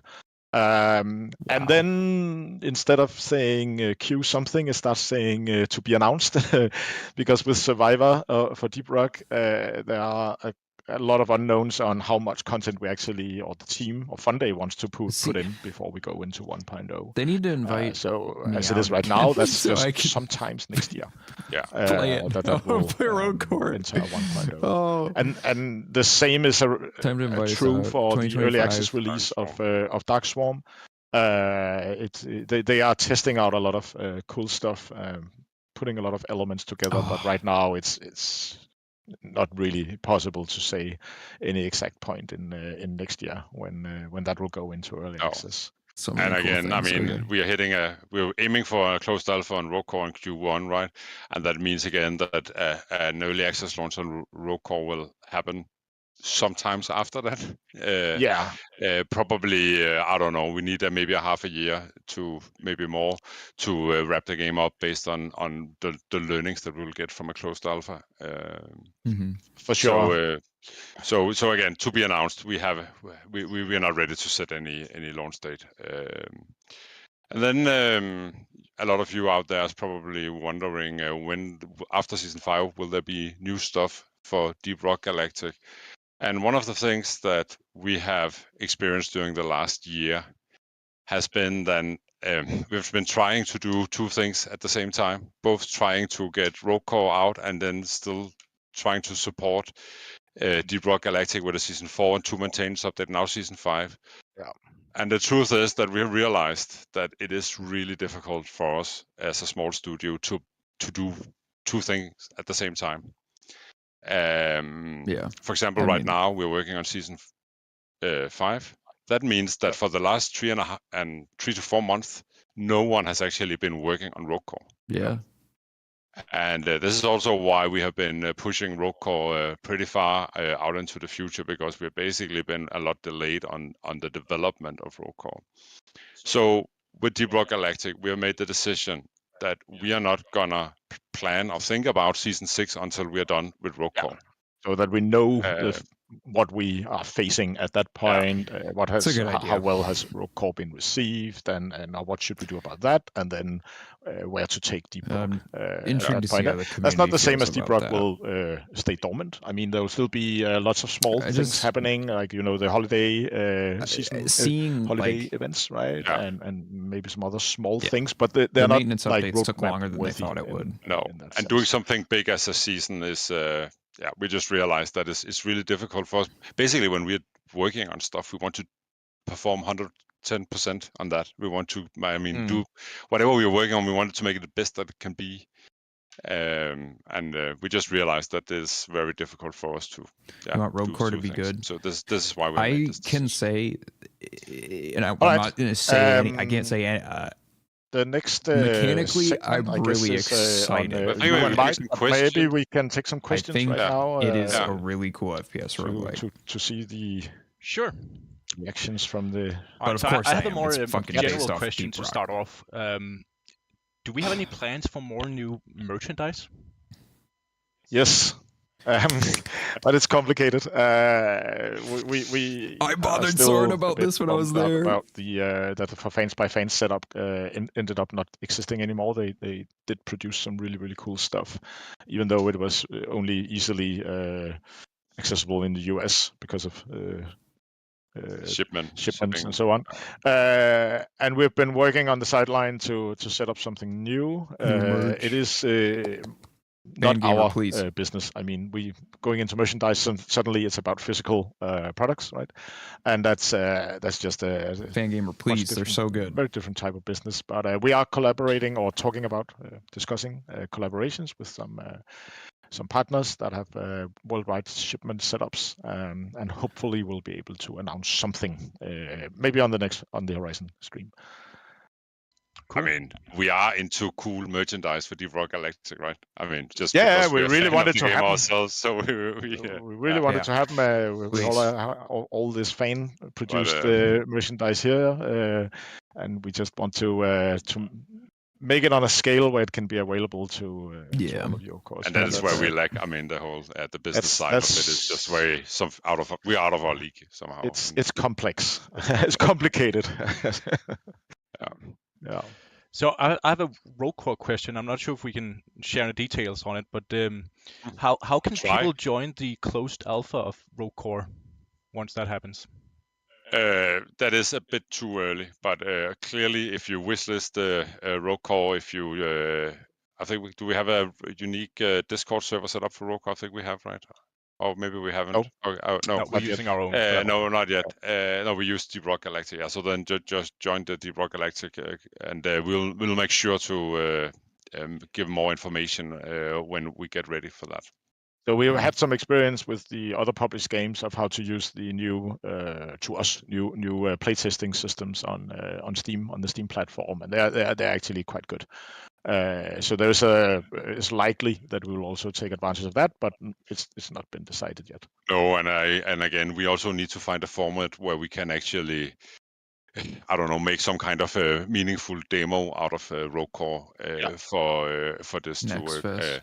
So right now we have set a closed alpha, which could mean many things. One thing it could mean is that we will only let selected people in, a selected few, so not necessarily a public playtest.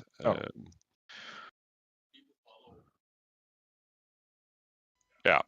So what Alex is saying in the background is if people are following Rogue Core on Steam, they will be the first to know what is going on.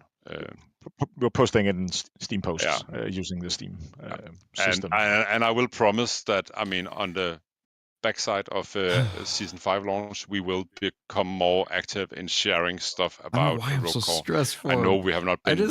I feel like we've been dreaming about being more active in the open development of Rogue Core, but again, please. We've been struggling with balancing Deep Rock and Rogue Core at the same time. Understandable. Sadly, a lot going on. Cool. I have a question. Will the Embracer split have any impact for you, or are you good going business as usual? The last one. We are just good business as usual, and actually I think it's a good move, and I think it will place us even better for the future. We have been, as promised, been allowed to do our own stuff here at Ghost Ship, and we'll keep they're not with Embracer anymore? We are in the group of Embracer, being looked upon as someone who's really, really good at early access in Steam, and we'll keep improving that so we keep ahead. And that will also be our part in the new structure that will be taking on that role as those who knows that platform really, really interesting. Well. Cool. Okay, I hope that So helps for with Deep Rock Galactic, do stability you in the plan future. on doing smaller updates in the style of the maintenance updates more frequently throughout 2024 and 2025? The answer a bit quiet to what I just said. I mean, it needs. We are not gonna say we're gonna say no to that right now because we need to focus on Rogue Core. And again, we cannot either say that it's not gonna happen, but we are not gonna put it up on a roadmap every community like we did, reaction is just season 4, where we assuming the promised worst, 2 man. maintenance There's so many updates. people who just assume We're the basically worst. not gonna It's like promise anything. it's really, it's not easy, man. After season 5, it's gonna be Rogue Core full steam ahead. Cool. And a final Rogue Core question: will the upgrade system in Rogue Core be the same as it is in Deep Rock Survivor? 100% no. Perfect. Nice. Well, on that note, let's bring in Mike for the Mike season 5 segment, shall we? Yeah. I'll say goodbye to all of you, and good day to Mike. Ghost Ship is their own. In and They taking have my their hot own seat. branch. I've warmed the seat, Mike. So just for everyone watching, we're doing a quick swap of mics, and then we'll be back. Very both literally and figuratively. I don't know. Hi, Mike. Hi, Mark. Can you hear me? Yeah. Can you bring your mic closer to your mouth, Mike? Tell Mike I say hi, Ghost Ship, if anyone's watching. I don't know. Yeah.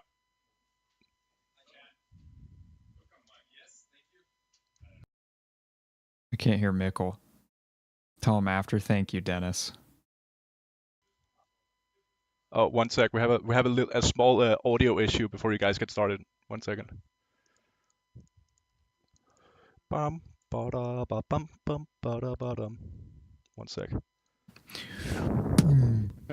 All right, there we go. Try to say something now. Okay, so how is check testing sound? Is they can't hear us. Can't hear us. They still plan on getting a bigger office. Go ahead. Can I just? Sorry about that, guys. Did we turn the mic off on? I don't know. I don't know if that'll change balancing the projects. All right, let's go, guys. They just want to be. I think they just want to be on one project at the same time. It's fine. Let's you hit know, it. like yes, not having to split. Anyways, would be Mike and like I, having we're to gonna split take you people. all through season 5 of Deep Rock. Anyway, yes, let's do this first. We can do some talking after. We're gonna show you. Oh, I'm so. Okay. Let me just set the frame here. We're not gonna show you any video, so we're gonna show you some pictures, screenshots, old school screenshots of a lot of the features we have, and then later you're gonna see it all in motion. Yeah. But for now, it's just gonna be like that. Yes. So, and we have a long list of stuff that we want to go through, take you through. And I like hearing. Mark has been working on hooking it all up. So thank you, Mark. Maybe you can just bring it up on the screen. There it is. So here's it.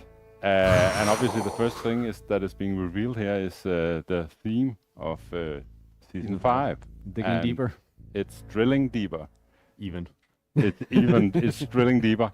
And so what is the theme really? So it is not a disease coming to Hoxus. No. It is not rival robots or anything else that is threatening. Unfortunately. This is basically Deep Rock Galactic, the mining corporation, looking into expand their business. Yes. They have, I don't know, maybe they've been... This is what I want. This is what I want. This is the season I want. Yes. Always need more. Always need more, always want to increase your wealth. Not for the dwarves, but for the DRG corporation. Yes. But they've also found something new. And they also found something new, which... so this is like setting the setting, and then we have the new mission. Yes. And what is going on with the new mission, Mike? So name, as you can see, is Deep Scan, and to quickly take you through the missions. So Deep Rock Galactic has found a new source of Morkite, or specifically maybe the original source of Morkite, something that is called Morkite seeds. And these seeds are located very deep inside Hoxus, inside this kind of, we're calling it a Morkite geode. Yeah. It's kind of enclosed cool. hollow rock. It's all shiny and sparkly inside. And the mission is about performing deep scans inside a fairly complex cave system in an attempt to find. Yeah, the geode with the Morkite seeds in. Exactly. And I can just add a little bit of lore to this thing. Nice little framework there. We don't, the dwarf, let me say it that way, don't necessarily know what it is being used for, but maybe the seeds are being used to cultivate Morkite. Like Move webcam. My bad. Hoxus in a controlled environment, and that's growing Morkite in a dish. Easier, yeah. So make it a little smaller. You could put out the dwarfs of work, right? But think of the profits. Yeah, exactly. Anyways. Okay. But going through, so you start off that you need to find a different name than I heard. We're calling them resonance crystals, and you're doing that using a telemetric rangefinder, and you see its readout in the upper left-hand corner of the screen there, and it pretty much shows the distance to the nearest crystal. And it pretty much kind of the beginning of this mission is a bit of a treasure hunt. Gets a little bit of this hot, they got acquired by gameplay as Embracer you're trying years to ago. Make your way to the crystal. There's been using no change the in rangefinder, but management also at all. combining it with your terrain scanner, the 3D still map. have So full trying to figure out, control, okay, don't so worry. it's 30 meters away from me. It's not in this room. Where can it be? Embracer just split. So the bar you have up there, right? That is actually sort of like it's going beep, beep, beep, beep, and then it's showcasing you or showing you how close you are to a resonance crystal. Yeah. Right. So and that's where the hot cold come from. Exactly. So Hot when and it's cold, like when that's what it was called. Beeping out in the whole full bar, you are standing right on top of a resonance crystal. Exactly, and then you can start digging. Yeah, and that's as you dig down, because there is no visual signifier of the crystal above ground, so you have to find the right spot, start digging, and then you'll start finding a different material below the rock. And as you dig through that, you then expose the crystal, and you can see the tip of the crystal being shown. Then what you do is you call down a resonance scanner, hook it up to the crystal, and then they're able to perform a deep scan using this. And then you do this multiple times until the location of the geode has been triangulated. If it's triangulated, I don't know. Quadrangulated if we choose 4. So, we're still we're still working on the mission. So it's there's a lot of unknowns. Yeah, I actually just came down from a playtest with Jonas, but okay, cool. But yeah, so you do that, and then once the geode is located, Mission Control is going to send down from orbit a drill-elevator. And it's a new piece of machinery that is intended to be able to go down through the hard rock and actually break through the geode. So all the dwarves get on the drill-elevator, preferably resupplied beforehand, and start it. And so it begins to dig down. You're going deep, right? You're going deep. You're going very deep. And so you're going down this shaft, and it's also making a lot of noise, and it's attracting all the locals. Yep. And they're coming to chew on you. So it is pretty much this kind of elevator battle as you are going downwards, shooting upwards, and also maintaining the drill-elevator as it's overheating. You need to keep it running nice and smooth.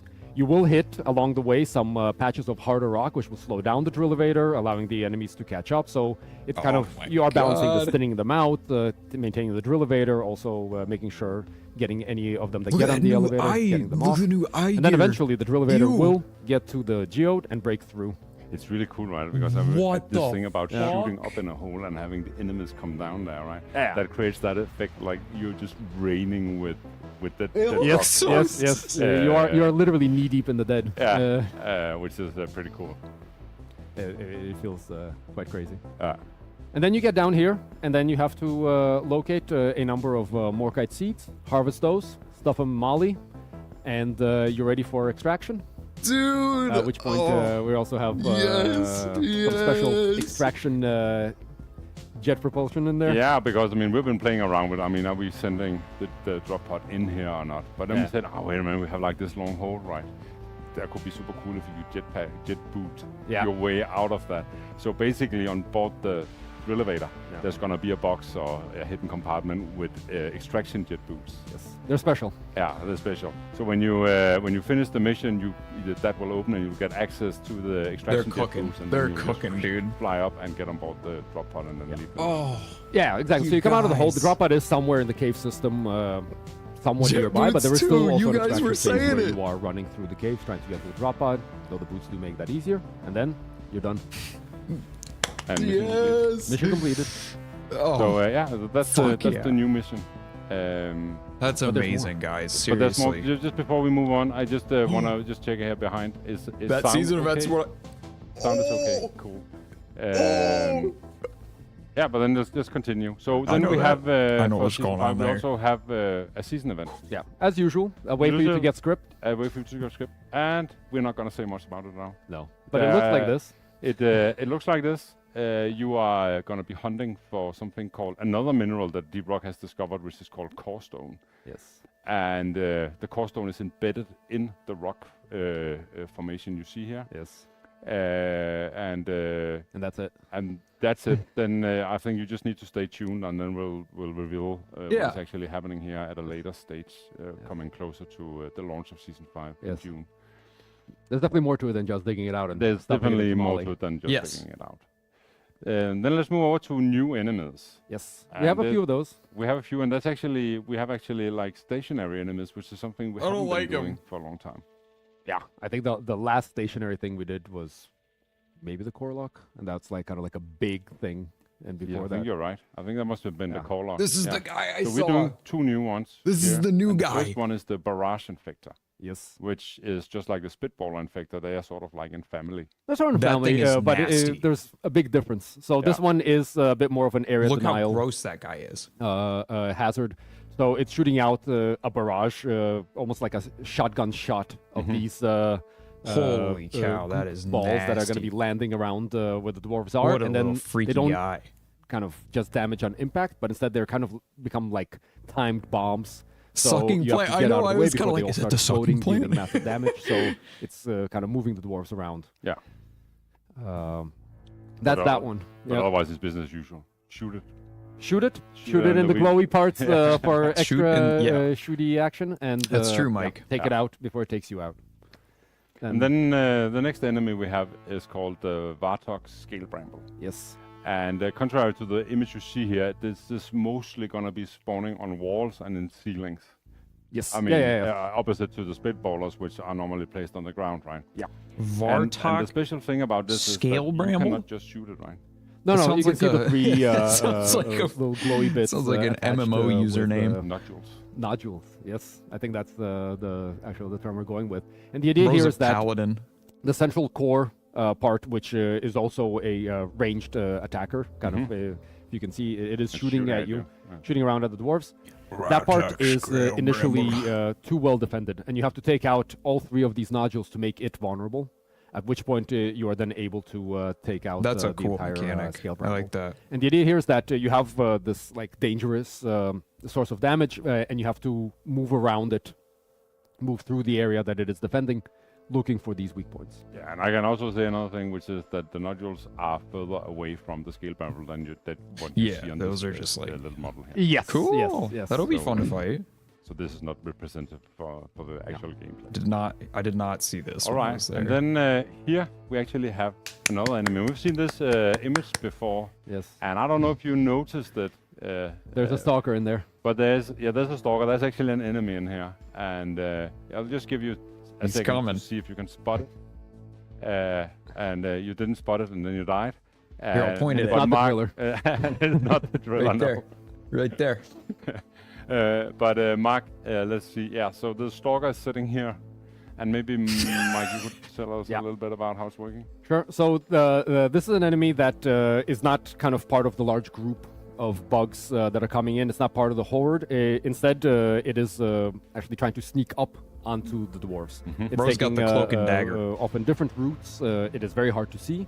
It is very quiet until it is within a closer distance.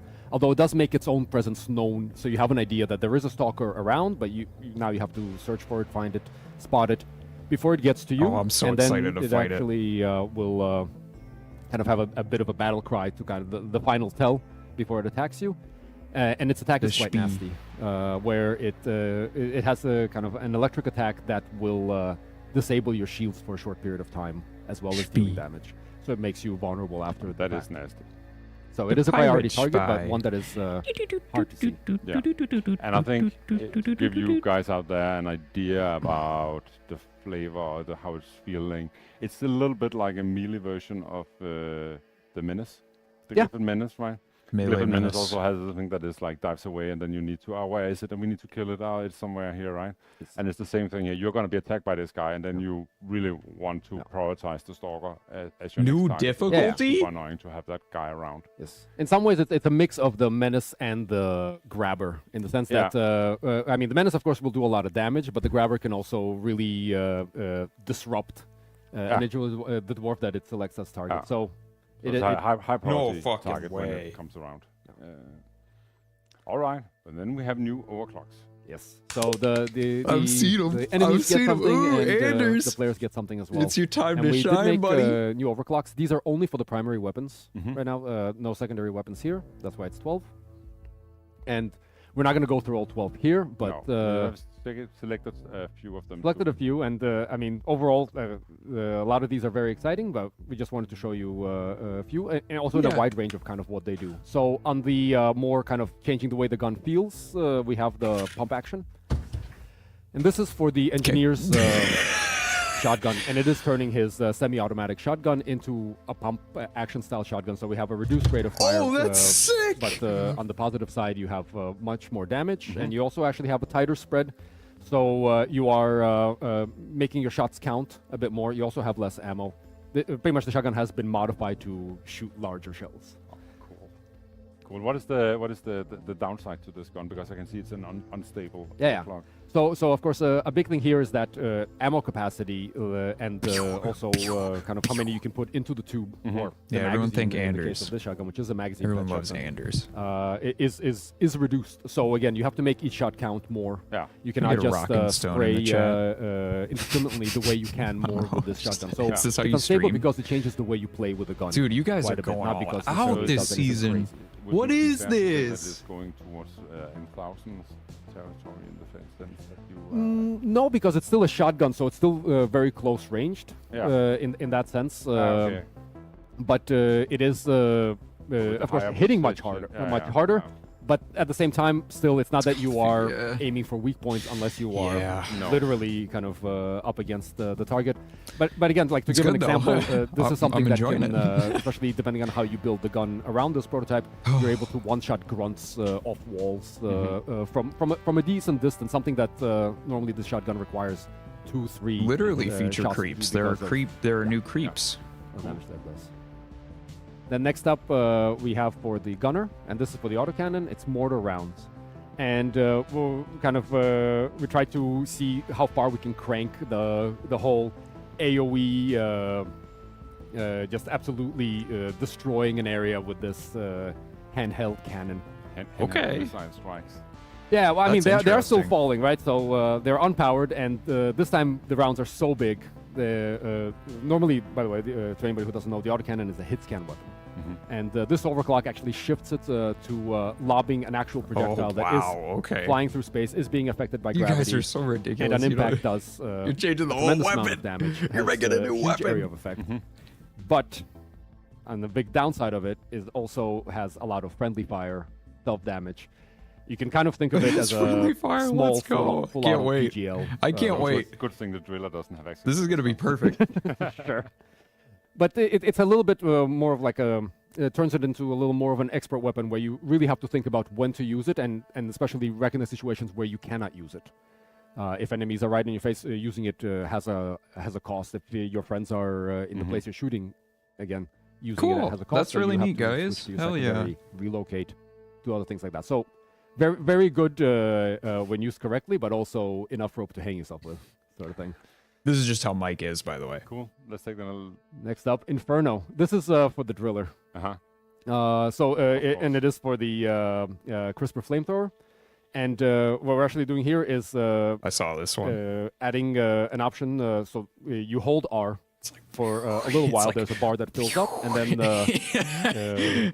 CRISPR dumps a whole bunch of the fuel from the tank and shoots it out as a projectile, like a horizontal line that is moving forward, burning everything in its path, and also leaving behind a carpet of flames. I hope more people at Ghost Ship aren't watching this. It doesn't change how the gun shoots in its primary cow, that's form. embarrassing. It adds a secondary function to it. It feels sounds to me a little bit like a breach cutter, maybe. Yeah, I think the breach cutter is the closest to what we have now. In that we're all watching. Shit. Yeah, so the card cannon has had this whole thing of having an alternate fire mode where you were holding or pressing on the card cannon because it doesn't have a reload. I miss you guys. So we could have it more snappy. Here instead, it is quite powerful, and it is also, but it is not. Unlike Ice Spear, which kind of gives the card cannon long range pinpoint. Art department. High good accuracy anyway. This is has multiple uses, so you can use it up close as a way to kind of just immediately set a lot of enemies on fire, as a way to also place down a lot of sticky flames. This one's really cool, but at the same time, also as a way to get flames further than the crisper normally does, and yeah, so it gives you other options with this gun. Cool. And then, last but not least, we have Marked for Death for the Scout, and this is going on the M1000. And with this overclock, what we're trying to do is actually take the M1000's focus shot, which is normally a very high damage. That's kind of sick. Damage option for the Scout, and turn it instead into so you could like hit a bulk, right? So using the focus shot, the M1000 instead shoots out kind of like a special tracking dart, which then will make the hit target take a lot more damage from all other sources, whether it is the Scout or his teammates or grenades or anything like that. So the idea here is that you are marking the target or multiple targets with the Scout's charge shot on the M1000, and then whether solo or in a team, you're able to focus on this target. And the target gets also highlighted when this happens. You get a red outline around it kind of to help organize the team, say like, okay, this is now a priority target. That's a priority target. And it's quite cool because another Mark situation. It changes how you play with this gun. So proud of you, Mark. You're making your way into the game in so many ways. But it actually reminds me a little bit of how Wood were implementing the flares. Because the flare, if you shoot the flare on an enemy in the box, that's a really, really cool mechanic. It basically does this. It makes the enemy way more vulnerable. So, very much on that. But placed on the Scouts M1000. Yeah, very cool. And obviously we have 8 more. We have 8 more, yes. 9 maybe. 12. No, okay, so the thing is that we do have 12 overclocks, but we also have 13th, which is just a heavy rework of an existing overclock, which you will. You see the unibrow there? I think we will talk more about the overclocks in the coming future up until launch. Definitely. Yeah. So I had to moving hold on, obviously. I did not tell you that there was a unibrow until now. With a bunch of new cool. You know how messed up that is? For you guys to. Look at that mustache, it's disgusting! I love it so much! Yo, the eyes, dude! Ew! I love it! A lot of cool things. I'm getting a screenshot, hold on. One of the main thing on the menu in the season I pass need to send this in my group chat. Is a new weapon framework. And we have that as well. We have that as well. We call it the Neo Tech, yeah, and it's beautiful. It's super cool. Oh, shout outs to the art. Oh wow, it changed quite a bit. Definitely. I like that though. And of course, as always, the performance pass, the season pass, all that stuff is. It looked pretty different when I saw it. Yeah. Business as usual. Business as usual. And again, there was an interesting QR code on one of them for a bit. Of season 5, besides, of course, the themed is differently. The season events will be different. Yes. So yeah. Then new difficulty, and this is something that has been a highly requested. More enemies. Like Hazard 6, right? Yeah. We've been hearing that like from almost since we introduced Hazard 5. For those people who don't know, when the game launched, we only had 4 hazard levels, and Hazard 4 was the highest hazard level. And then there's been power creep in the development. We have been buffing guns and weapons and so on, and then at some point we introduced Hazard 5. Yes. And that didn't stop people from asking for more. I'm here. No, I'm here. I mean, there are mods. The more enemies in particular has got me really pumped. So anyways, we've been discussing. What's the random button down there? What to do with a Hazard 6? Random mission picker button? And we really didn't feel that we could do Hazard 6 that we could be standing in for, I think. No. Or is that like a dev tool? To just turn them up. So what we have done instead is Anders, we made a system where you can go in and play. You got a random mission picker button now? In order to unlock Hazard 5 Plus. Don't call it Hazard 6. No, it's not Hazard 6. It's a 5 Plus. And the reason why it's Hazard 5 Plus is because Thanks, Anders. it will put That's cool. I'm excited for that. In the player hands to actually set. Oh, and it's you have multiple. Okay, cool. The difficulty, yeah. Maybe talk a little bit about that. Yeah. So Hazard 5 Plus consists of 4 difficulty modifiers that you are able to apply to a baseline of Hazard 5. And you can see them on screen right now. And the idea is that each one kind of affects a separate aspect like of my difficulty, dream and you can Other mix than and match. you haven't they said also have deep dive multiple update yet, stages, though. so kind of you can choose how far you want to crank this. You're you cooking. can crank all of them to You're 100. You can take one a I little saw bit, the those other one freaky more, eyes, those ignore freaky a third, bug eyes. As you want, and just kind of quickly go through My cat's them. looking at So me we have weird right things now. like What's up, aggressive dude? enemies, which is changing kind of how fast the enemies are, Deep both dive in their update? I hope. movement, I but don't also in their attack There's rate. a lot already in this. The speed of the projectiles that they're shooting. Generally making the enemies I mean, more new dangerous, mission but type not by will update the cranking deep their dives. damage, but instead by cranking their aggressiveness. Yeah. So avoiding damage becomes harder. On the other side, we have player vulnerability, which is making pretty much all damage sources around you, including your teammates. This is really cool, hot rock, guys. Poisonous This is a craft, good way to do everything it. will hurt you more, right? Yeah, completely. Letting it, like, and, kind of like the only picking the thing that pieces is that not you affected want is to full change damage, is from really gravity, so that kind cool of, because like because there's certain players build aspects up, of more kind of an difficulty internal I sense for want. what is Like dangerous, more and enemies whatnot, I and we wanna want. leave that I'm alone. so down. Right? That would be super weird if you suddenly step on a small ledge and die. Yes. Exactly. And then we have more enemies, which is what it is. We're increasing not only the enemy spawns, but also the max cap of how many enemies can be active at once. Again, some of these things are gonna probably affect like frame rate and stuff like that with people who was running the game. You let me try your soda system. So again, also a reason why we didn't feel that we could just do a Hazard 6. A Hazard 6. Or right? am I mean, this wrong? is something you decide Right? yourself. You're the one who let me have the soda. Yeah, so some of them will have no impact on performance, like player invulnerability, tough enemies, even aggressive enemies would probably. I have didn't like the minimal soda. No. things like more enemies, of course. Yeah, that's. No, it was a little flat. And yeah, and tough enemies is actually increasing the enemy health.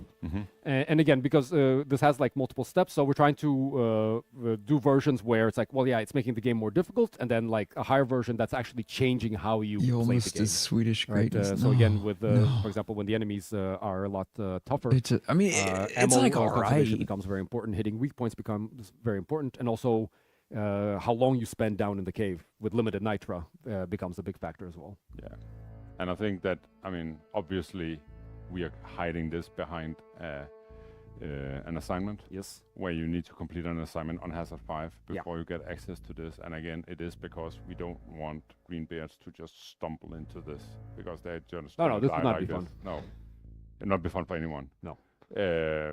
So that's why we're doing it like this, right? Good idea. I mean, the same with the Hazard I would 5 feel assignment, imagine the one that joining a unlocks Hazard 5, lobby you have with to all play this on maxed Hazard out, 4. and you're just like, oh, Because it's if you're my not first comfortable doing an defract assignment on mission. Hazard 4, you definitely Yippee! And they just like, it'd be like Helldivers.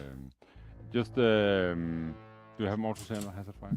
No, I think that covers Then Hazard 5. I just want to bring attention to a small feature that we just saw in some guy on Reddit, I think, was asking for a way to pick a random mission. And we said, okay, yes, we can see that if you have played and trained the game for content and you just want to have fun, then pick a random mission for you. And we added that small little. I was gonna ask what those tea with the two dice on. Yes. Beverage And if you press that, beverages order. Whoever brought those, I think it was Casper. I don't remember. And if you don't like it, those are super good. And obviously, this is featured only for the host. I've been like, I kind of want to show people that stuff. That was fun. Then let's move on to reactivating of all seasons. Yes, and this is something that, of course, most of you have heard of before. Yeah. It's something that we mentioned. Thank you. That would be great. So in Appreciate the it. season terminal, you are gonna have the season selection. I don't remember who brought it. Tab up on the top of the screen, like you see here. Yes. And then you will be able to pick and choose between the 5 seasons that are that we have been making, and you have also an option to play an unseasoned version. Yes. Unseasoned is such a great way to... So the way it works is that when you start the game, you will probably be on Season 5, right? And then when you play missions and do stuff, you will earn performance points, and those performance points... this is such a good way to do it. Into the Season 5. I was so excited when I saw this on the board. This was like then my favorite thing. You go in here and you change. I'm so happy for the older players. Well, then suddenly everything you earn will be poured into the Season 2 performance pass. Quick point though, that when you switch to Season 2, if you've played it before, actually your previous progress on the season has been saved. That's so cool. Saved the progress. Good job. Progress from I'm glad you did that. Onwards. So you will come back to that season wherever you left it. So also for people who haven't completed some of the previous seasons, this makes it possible to now do that. Yeah. And actually another thing I just want to also bring your attention to out there is that, as you know, after every season we take all the cosmetics that have been in a season pass, or in the cosmetic tree, and we take them and we just place them in different places in DRG where you can get them after the season, like in the cargo crates at the store or as cosmetic matrix cores or lost helmet. And with us introducing this system, we have taken all those cosmetics and moved them back into the season pass. Our cosmetic tree, where they belong. Yeah. So then maybe you are wondering, what if I around again for entertainment? Have I got a hat? This from is a credits. And, look at those. And then and it was placed in Season 2, and now I'm playing. This is a Season 2, script. I'm reaching the point where I get the hat. Well, then you reach that point. This is a instead you mic. get some credits. Yeah, this is a glyphid slammer. So okay, I'm sorry. Everything you have gotten, you still own it. We're not taking it away from you. But when you are then replaying an old season, well, then you will encounter cosmetics that you already own, and then you get credits instead. Exactly. And actually another thing that cargo this crate does, blow. Yes, because this will. As we've been doing seasons and going You from hate season Crappa? 1, 2, 3, Dude, 4, that's.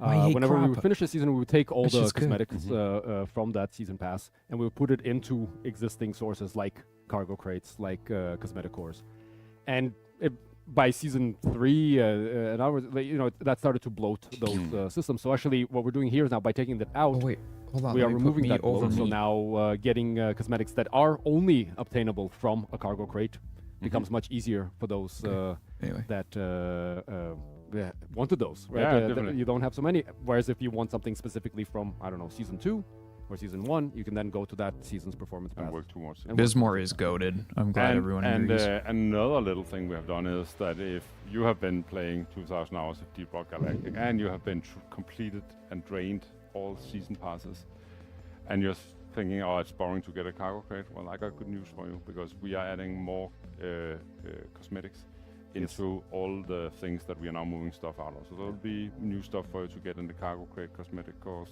store, and so on. Yeah. I don't have a full Lost overview, but there will be every single source gets everything something. will get something new, right? Hey.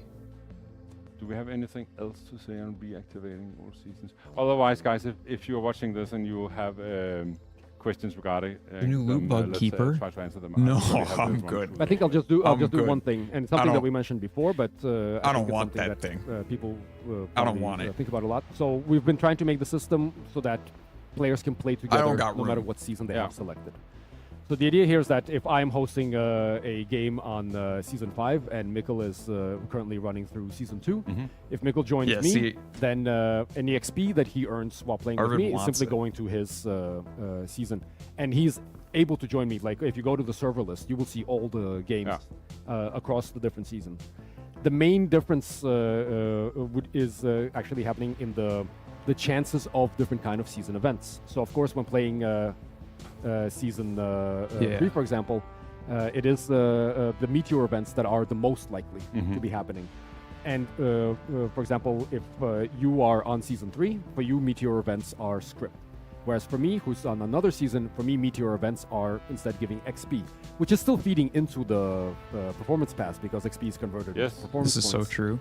But again, the only time you need to play in your own season is when you are trying to specifically get the script you get from seasonal events, which isn't even most of the script. Yeah, so the script hunting is where you probably would like to play on your season, but otherwise there's a high degree of freedom in picking and choosing and progressing. Yes. All right. Let's move on. Then we have this section, and it's actually quite big because this is our miscellaneous section. Yeah. Right? Everything else went in there. Everything This else is that we for just me. didn't feel could be carry its own headline is gone in here. Also, they did 42069. The first thing is promotion tracker. Yes. Wait, what is that date? Some of you may have seen this actually There's a new dance on a mod. And for anyone who doesn't know, you can promote your dwarves. That's After there's a new dance there. They're at level 25. Mm-hmm. And you can do that many times, and as you do that, you then get promotion levels, and you get Stars. You get stars, exactly, in different materials. And the final one is 3 red stars. Yeah. And but you can promote after that, and lots of people have done many times. And so we're not tracking it. Well, we're not showing that. We weren't showing it, but we actually have been tracking it. We have been tracking it. So now we're actually showing how many times you have promoted after. Yes. 3 stars red. Yeah. Exactly. So you go to 4 stars I think my red. highest then is like with the number. drillers at like And that, 19 or stay there. 20 something. Is that like the first time you promote Legendary? after having 3 stars? I don't. You go 1. Listen, Then you let's go just 2. move on. And this, of course, is kind of infinite. And the I idea do there still is think it'd also be to cool make if it you so could that, change the star colors in some like for some capacity people for who feel like they legendary, want to because I'm not a complete huge fan of the something, the red, completion but that's still like is whatever. 3 It's star fine. red. It's fine. I'll And use for a those that mod. It's wanna keep okay. going, I'll be that's okay. available like this. And shout out to the brilliant people who choose the numbers here. The funniest numbers. The funniest numbers in the world. That had to. All right, then Guys. another new thing is new anomalies and warnings. And Guys, I'll take the stop anomalies thing. doing You can take stuff. the warnings. No, wait. The You're first doing. one is blood sugar, and in this one there are some toxins in the atmosphere, and they are turning blood from in the box Guys, into sugar, red sugar. That's very nice. This sadly, that toxins is hurting the dwarves. So when you're playing with this anomaly, you're constantly taking damage, constantly craving sugar. And then you kill enemies, they drop red sugar, and you get red sugar. Yeah. So balancing, it's quite fun, right? When you're playing this game with this anomaly. There's too much in this update. What is going on? Box like of food, maybe. Completely, and I mean it does change how you play because I saw the list combat and it's becomes still different. Combat surprising me. becomes actually a source of healing. Yeah, so you want to kill enemies Yes. and get. I'm so tired. Yeah. Then the next one is pretty simple. Yeah. It's a secret secondary, which means that I like the secondary one. That's cool. I wouldn't have thought of that. This is different in the sense that they're optional, right? So you don't necessarily have to complete them, but if you do, you'll get rewarded. Yeah, so it's a very soft modification to the mission that you can choose to engage with, at which point mission time gets extended, but you get more payout. Mm-hmm. Or That's fun. Don't. Yeah. I like that. And then we come to the 2 warnings. Yeah, so I'll go through those. First one, duck and cover. What's happening there is that we are biasing the enemy pools that are selected for each mission towards enemies that have ranged attacks. So now there's more, you're more likely to get acid spitters, the shooting variants of Mactera, and stuff like that, so that you have to pretty much engage at a longer distance and potentially use cover. And duck and cover. And duck and cover. Well, you can't really duck in DRG. No, but you're a dwarf, you're so short anyway, Exactly. so you don't need to duck. Yeah. And number 2 is Ebonite Outbreak. And if you remember, Future creep, let's many of go. you So know this, but true. some of you who are new or may not. We have a machine event where these Ebonite infected glyphids, and pretty much what that means is that their skin has kind of turned to rock. And what that actually also means is that they are impervious to all damage except for your pickaxe. Mm-hmm. And other sources of melee type damage. We have a few of those in the game, but guns do nothing. Okay. And what is happening in this warning is that there are some of these infected enemies with the Ebonite infection that are coming in to the mission. So as you're playing, they are part of the spawns of the enemies. I really like the Ebonite one. That's cool. There is, And also blood sugar something sounds also fun happening, with this anomaly that to interact with. Lets you, I feel like have your power. I don't know. That's an play more interesting change. Cool. But then the wardrobe. Small quality of life feature. I want to see how is, this is turning cosmetic out. I filtering. saw some early versions of it on some and it people's is, screens. Just a system that we have implemented. So if you am are I in the sitting way? on a ton of cosmetics, you can now go in here and sort it. And you can hide what you items see too. here That's is, interesting.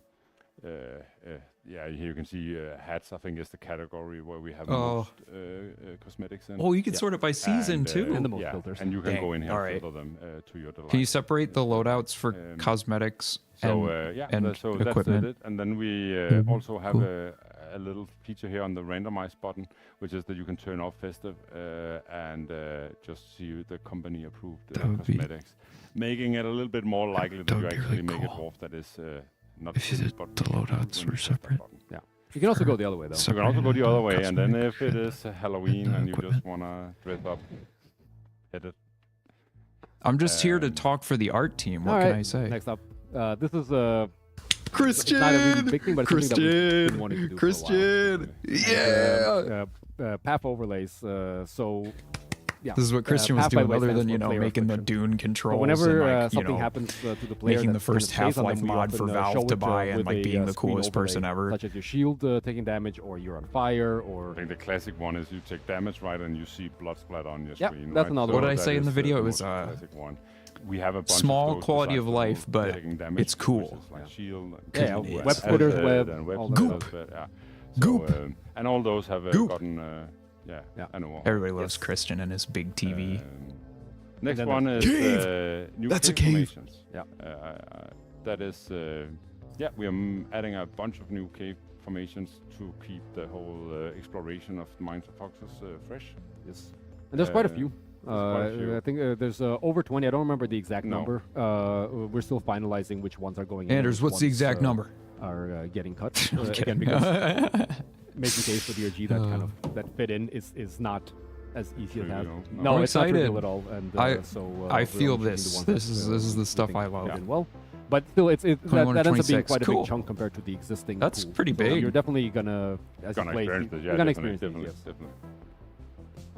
Then another thing is Yes. we are adding a Dude. new phase to the Omeron fight. Yeah. And I think Yeah. learned an important lesson when we did the caretaker fight, right? Which is that making some variants in these boss fights will just keep it fresh. Okay. We don't need that much. Just And for just the gonna say- Omeron fight, we had two attacks. We had the The- throwing rock- rocks that yeah. is being hit onto this whole Beretta, thing where you're just and then we have explaining the laser season. moving, rocks. Love it. And The what we're doing now teasers is are we're adding cool, a but third this whole attack. system That where you're means just that when showing we us have this everything fight, is super dope. big Feels training very sequence, classic and Ghost so Ship. And then there's one you're not getting, and then I love it. you will experience something new when you are replaying it and escort duties. I'm happy to hear So from talk you about what guys. it is Yeah, doing. so the new one is that the Omeron is going to try to trap the dwarves with kind of these rock crystal claws that kind of come out and surround the dwarves, putting them into a little rock prison. A rock fin. Oh. But and compared to the other ones where normally the Beretta is the main target, here we are targeting the dwarves specifically to disrupt the players from Check what this they're out. normally Get doing during distracted. the Omeron fight, which is By my protecting the cat. Beretta and usually either killing the enemies around or trying to out Look at the DPS camera, buddy. the rocks. Oh, no, you stuff like want- that. So okay. here instead, you're the Have a target, cat.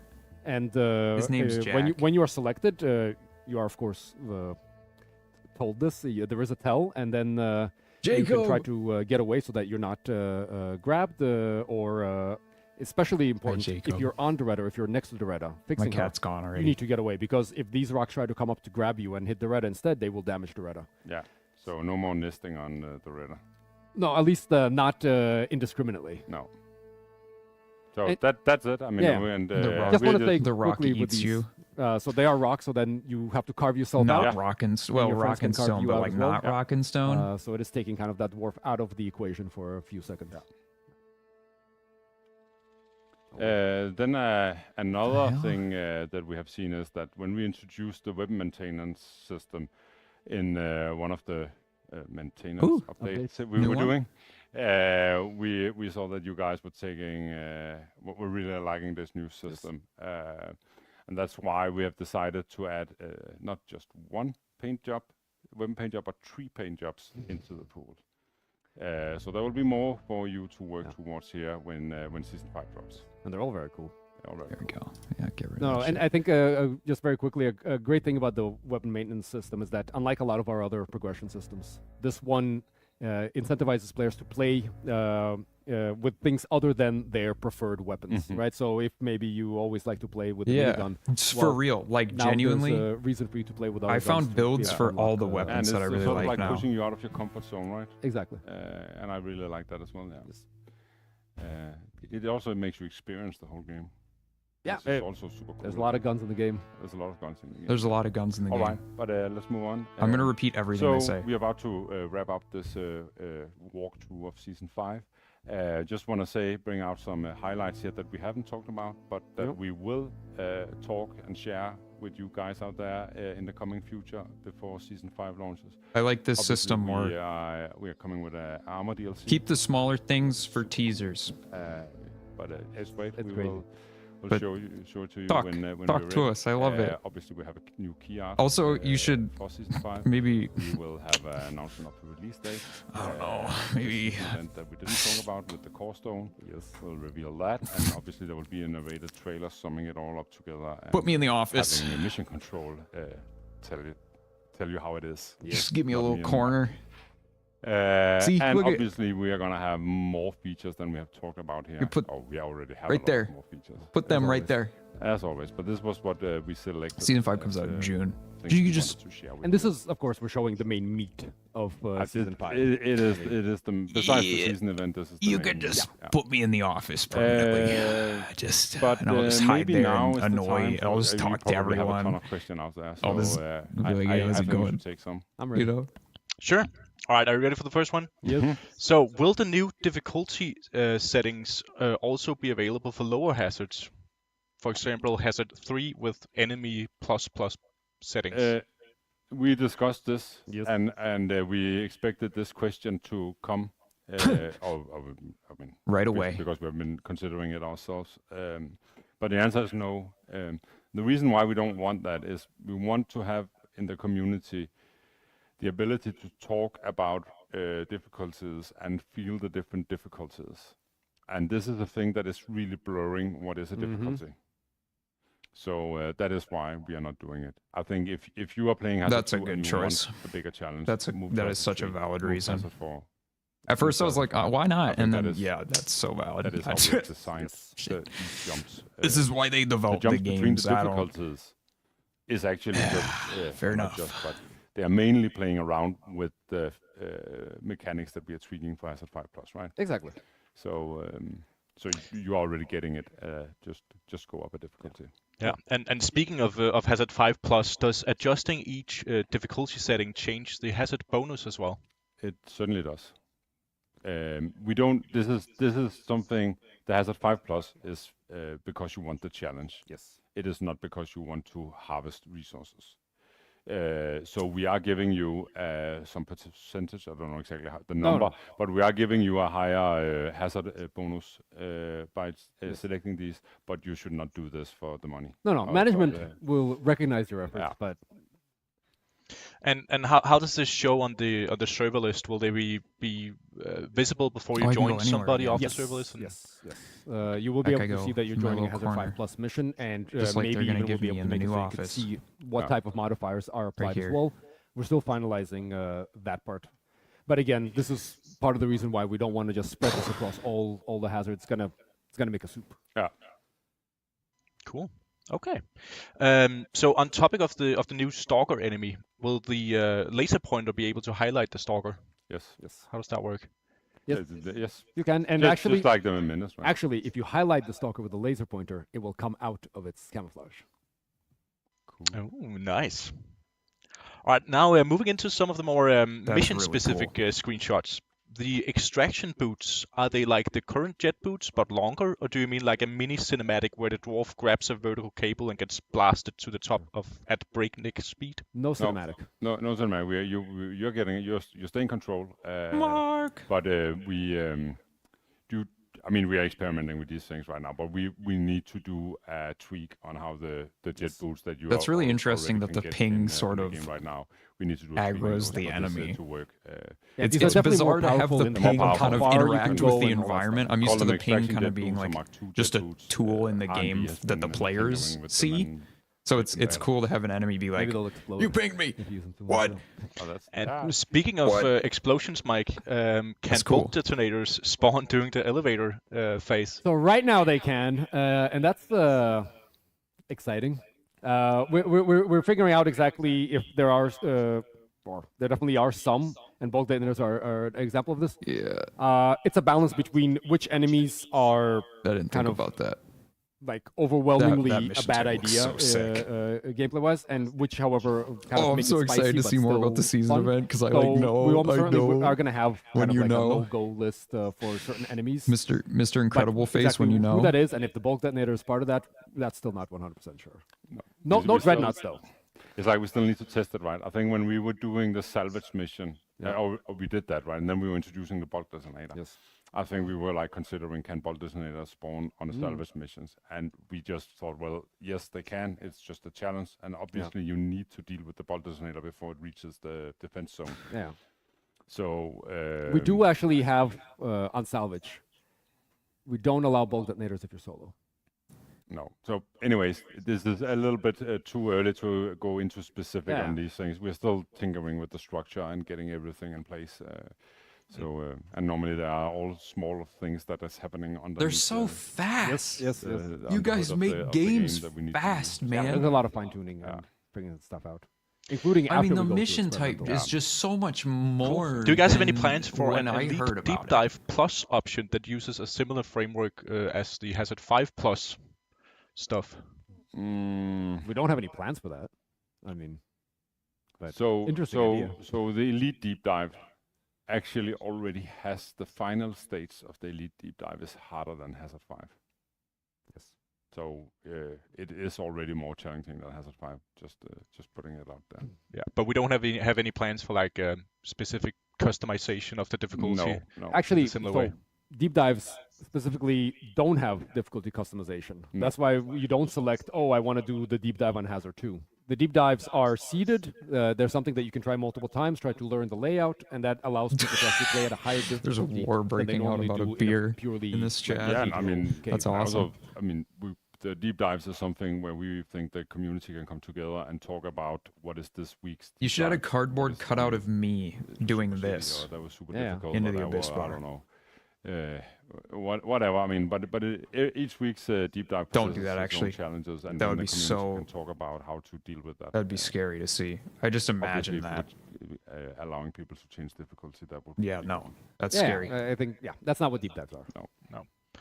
Will heightened senses work on the Stalker? So the thing is, the Stalker itself, of course, not the grabby part of heightened senses, but the heightened senses giving you a warning. Sure. Cool. I'm not sure you mentioned it, but the Stalker also has a specific backstab ability, right? Well, it's not. It breaks your shield and. Yes, exactly. Its attack is a special electric attack that will. I think you said it, but yes. Yeah. Okay. Cool. But it is pulling down your shield and jamming it or something. Exactly. Like so that. it actually doesn't come back for a few seconds, but that matters in combat. Actually, really punishing. So the Stalker actually has 18 different moves. Okay, so we have Molly, we have Doretta, we have Anders Betsy, is we have working on Bosco. it right now. What is the official name of the Drillavator to join the force? It is not a robot. It's a Drillavator. Yeah, Drillavator. It is not a smart machine. It is. It's a stupid machine. It is just a Drillavator. I mean that name was so dumb that it's just, but also so spot on. That name is gold. I don't know what you're talking about. It's not dumb at all. It's the Drillavator. It is what it is. It is what it is, right? It couldn't. Someone said it. It couldn't be called anything else after that. I'm just digging for questions real quick. When will there be an expansion of Space Rick 17? That is a good question, but we have no plans of that. We are whenever we are doing a season, we are like dressing it in the theme of the season, and that will happen again. Yeah. And I think just want to say in terms of expansions, that kind of for us has been happening more organically. So when, for example, we introduced the jet boots, and then Jetty boot kind of happened. Oh yeah. Then we had to create a space for it. We made it like a game area and so on. So yeah. Cool. Let's see. bring some good questions, guys. Will a perk rework come in? I'm trusting you. Not in Season 5. We have way more points than perks, new abilities, passives, and actives. And I got, I don't know, good and bad news. You're going to get way more perks points because after Season 5, because we're doing a new mission, we're doing new stuff. New anomalies, new warnings. New warnings, right? And they will all come with milestones for you to get and perk points to acquire. So you're going to be sitting on way more perk points. And so that we know. That's the only thing I can say. We know that system is up for an overhaul, but it's not going to happen now. No. Will the new Omron phase extend the time it takes to drill to the Heartstone? No, it's the same. Everything in the season is way cooler than a perk overhaul just for to me. Be more varied in the Omron fight. Exactly. So yes, again, currently the Omron fight is aside from the enemy composition, the actual phases are identical every fight. Mm-hmm. By having now an extra phase that we can swap in, that will no longer be the case. No. So imagine that you will have to, when you're fighting it, you will have the meteor, the flying rocks, and then you will have the new attack. Exactly. Or you will have the laser beams and the new attack. Yeah. And all the combinations with those three you can come up with. I didn't know you. How will the season challenges change in Season 5? Will there be new season challenges? Maybe. We're still looking into that, so maybe.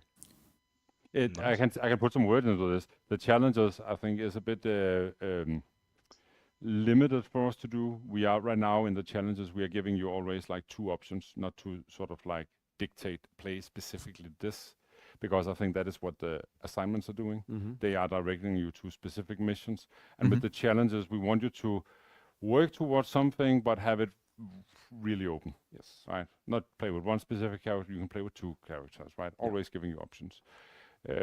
Obviously, having this approach to the challenges limits what we can actually do with them. So. I mean, you could do stuff like play certain mutators or anomalies. Will the Omron stone grab thing, will that reach into the air to catch zipliners and or scouts? Just play an anomaly or a that mutator is not, mission? So the air is safe from that one, but you have to be in a place where you can, of course, protect the radar. Yeah. Will you be able to pet the elevator? It's kind of fun. Okay. I mean, no, I don't think so. Again, the Drillivator is not a character in the way the Reda is. You will be able to pet it as much as the drop pod. Just good drop. Just you wait. Will there be new achievements in this season? No. In regards to the Ebonite enemies, are there going to be new Ebonite enemies, like, for example, 100%. Ebonite McTerrors or an enemy that spits rocks at you? So if you think about it, an Ebonite McTerror would be really horrible because you need to kill it with your pickaxe.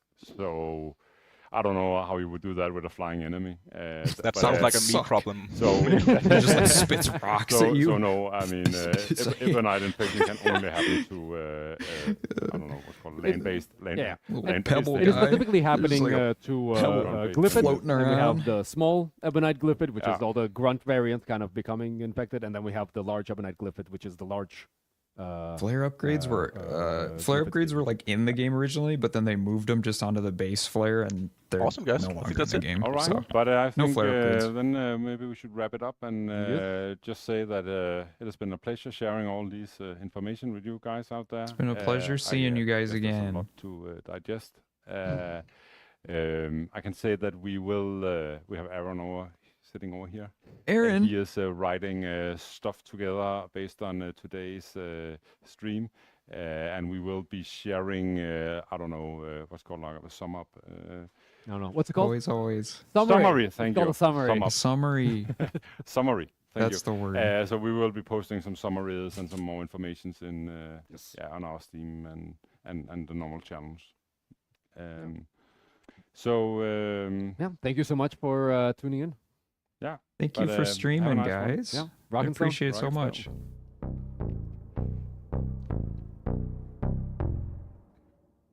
Really well hosted stream this time around.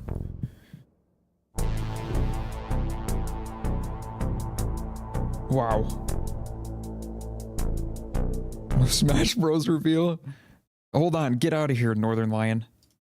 Northern Lion's playing. Look at him. Get out. You need to play Spell Rogue. All right, do we want to look back at stuff a little, or...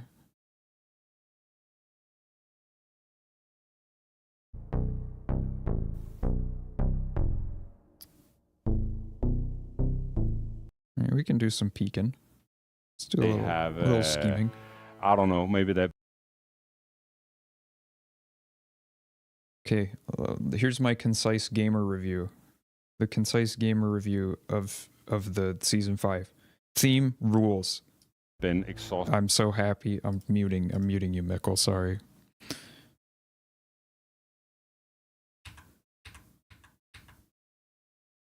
Is there anything in here I can? Yeah, no, this is sick, man. I can't even believe it. This mission type is so cool.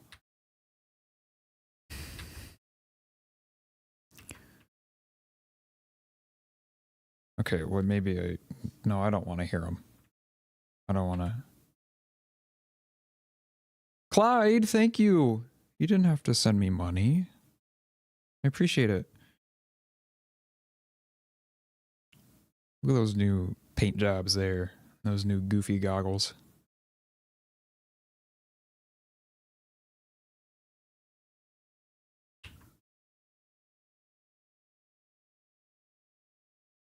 Oh, that's so sick, dude.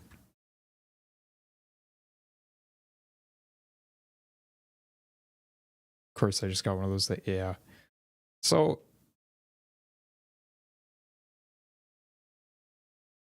the thing about like that is like what do you like? I'm hiding them. I'm here now. It's hard. Like you can't please everyone, but I don't know how you could be upset with this update. Like this is just awesome. Like it's just got a bunch of stuff that's really cool.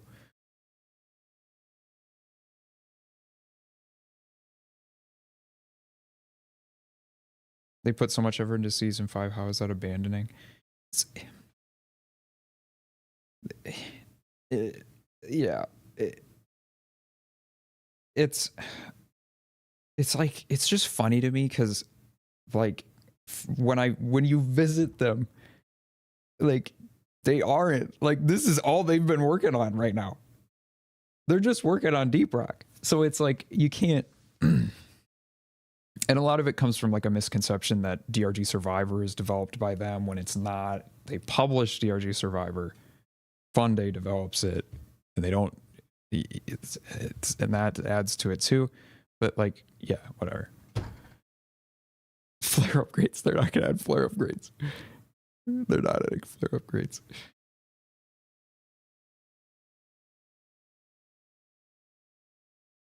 Yeah, I hope everyone's well at Ghost Ship. Like, I wish you all the best, and like, I hope y'all are doing great. This is all really, really cool. This is the favorite season incoming. This is really, really cool, guys. Season event. Whoa.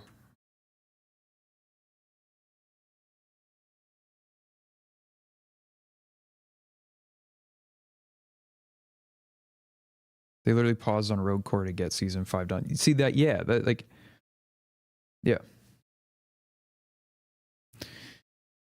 It's complicated, you know, like making games isn't like very easy. There's a lot that goes on. I love this guy. Is this an Arvid creation?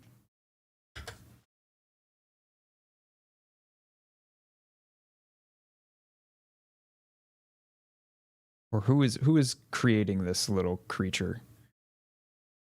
Casper. Okay. He is wicked.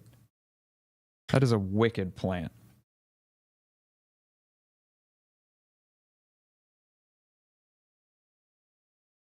Casper was super nice to talk to.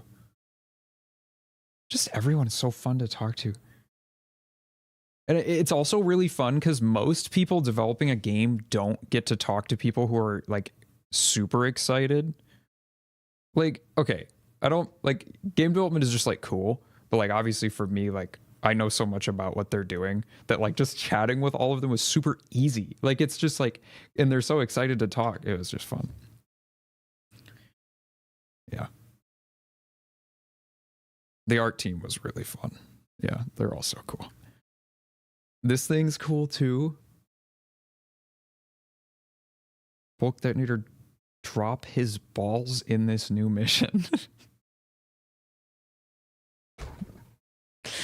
Hold on.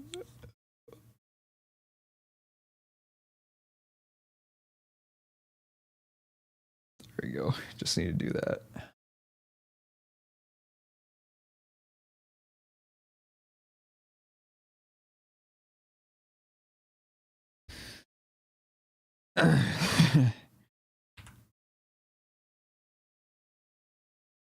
Hello, what in God's name is that? Oh, this is Vartok Scale Bramble. A homie. Stalker. Little guy. I like how he looks. He's like a little, you know, he's like a little critter.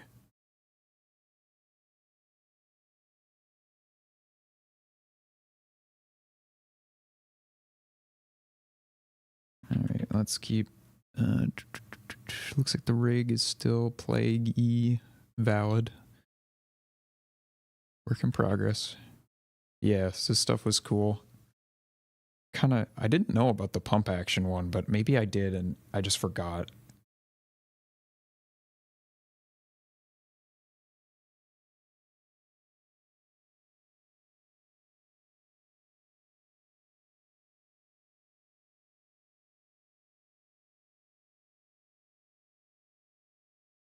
I do remember mortar rounds a little bit. And Inferno I saw. It was cool looking.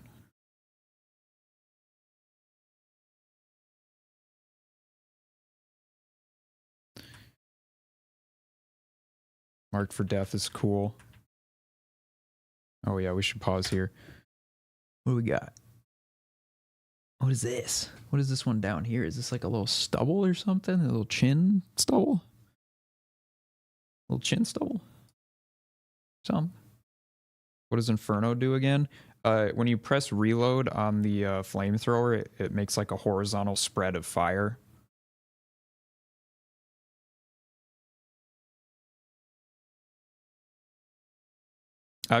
I genuinely did not expect new difficulty options. Part of me thinks the highest level players are just going to be like, it's too easy still, but whatever. You know, they're so deep into, yeah. But it is really cool.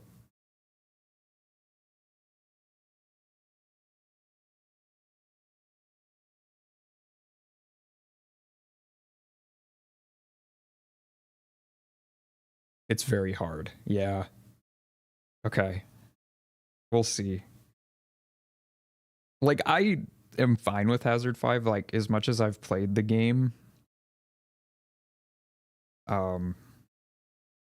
Like, I don't really like modded higher hazards. I think it's just a point where the game is reaching its, like, certain mechanics start to get too crazy on those higher hazards for me. Like, I just don't personally enjoy it. But again, like, the more enemies is something that I would like to see. So I think it's cool that you can kind of customize it how you want. Yeah, that's a really cool way to implement it.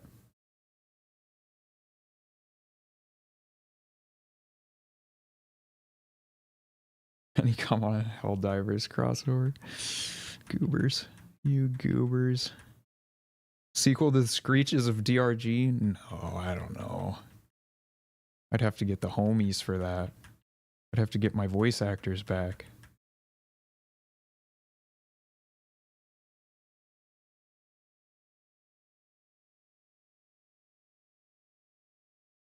Yeah, unseasoned, good naming.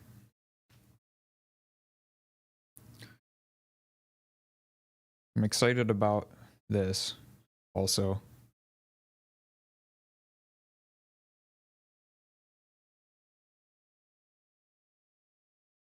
That's fun. You got that.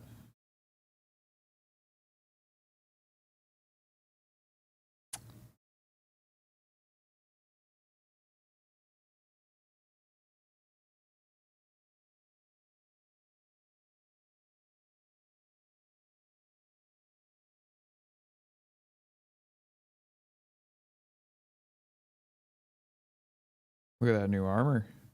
Paint job. What do we think of that?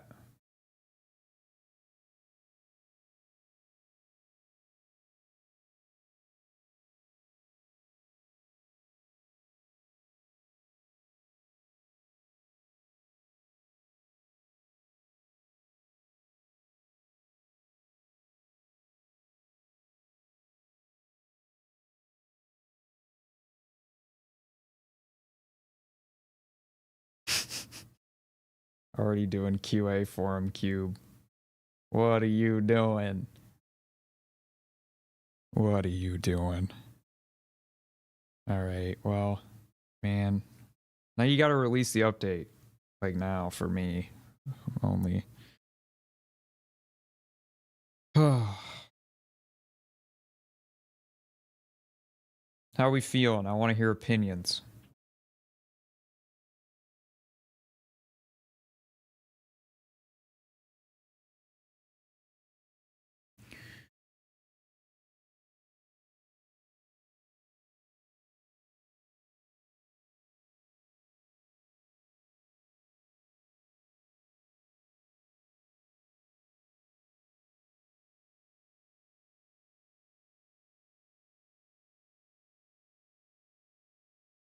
Excited. Best season.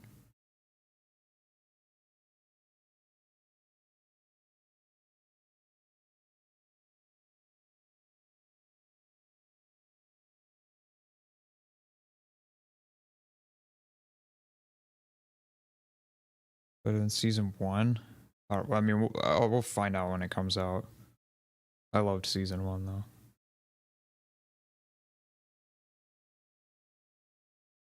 Some of the stationary enemies might prove frustrating. True.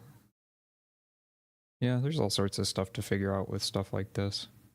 It's like, as soon as you introduce new stuff like into a game with this many things, it's like there's gonna be problems. It's inevitable, but we'll see.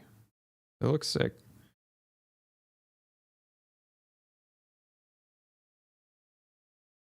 Yeah, I'm excited to see the DLC too.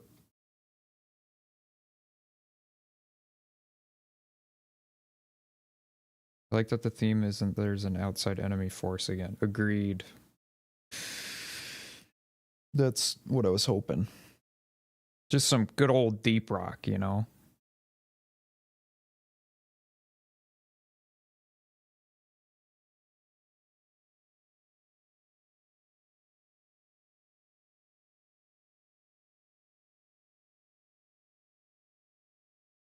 Deeper rock. That's true. It is technically deeper with the new. There's just going to be drills in the space rig for theming. Yep. They're actually going to change every model in the space rig to the drill arms. Just going to walk around on them and stuff.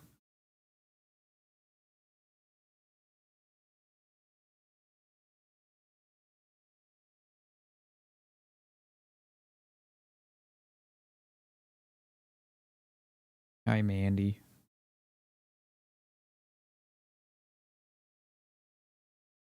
Cool. Well, I should probably end the stream, huh? I'm hungry.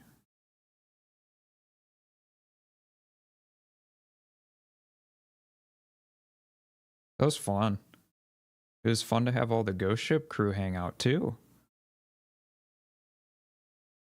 It was nice to talk to quite a few of you again. If you ever want to fly someone from Iowa out again, hit me up. I gotta come back to Copenhagen. It was so fun. I hope you guys keep us up to date on the new office too. I'm excited to see how it all turns out. Wish Ollie the best on that move. It'll be fun.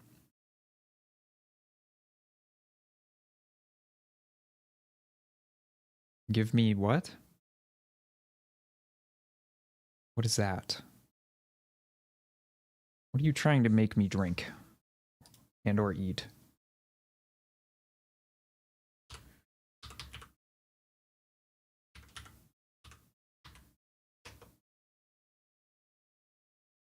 What is this?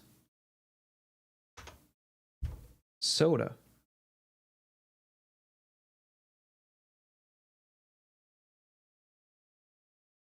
It's kind of interesting. Orange soda. I like orange soda.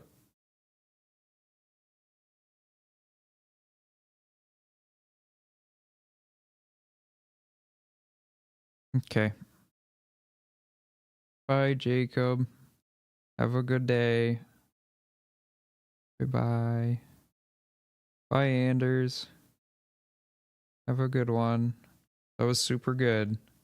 Look at me pointing. Ooh, boy.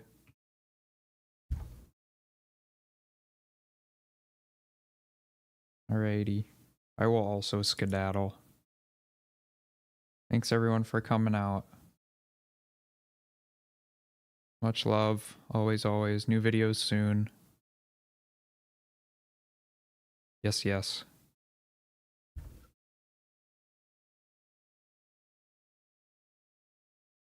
Bye-bye.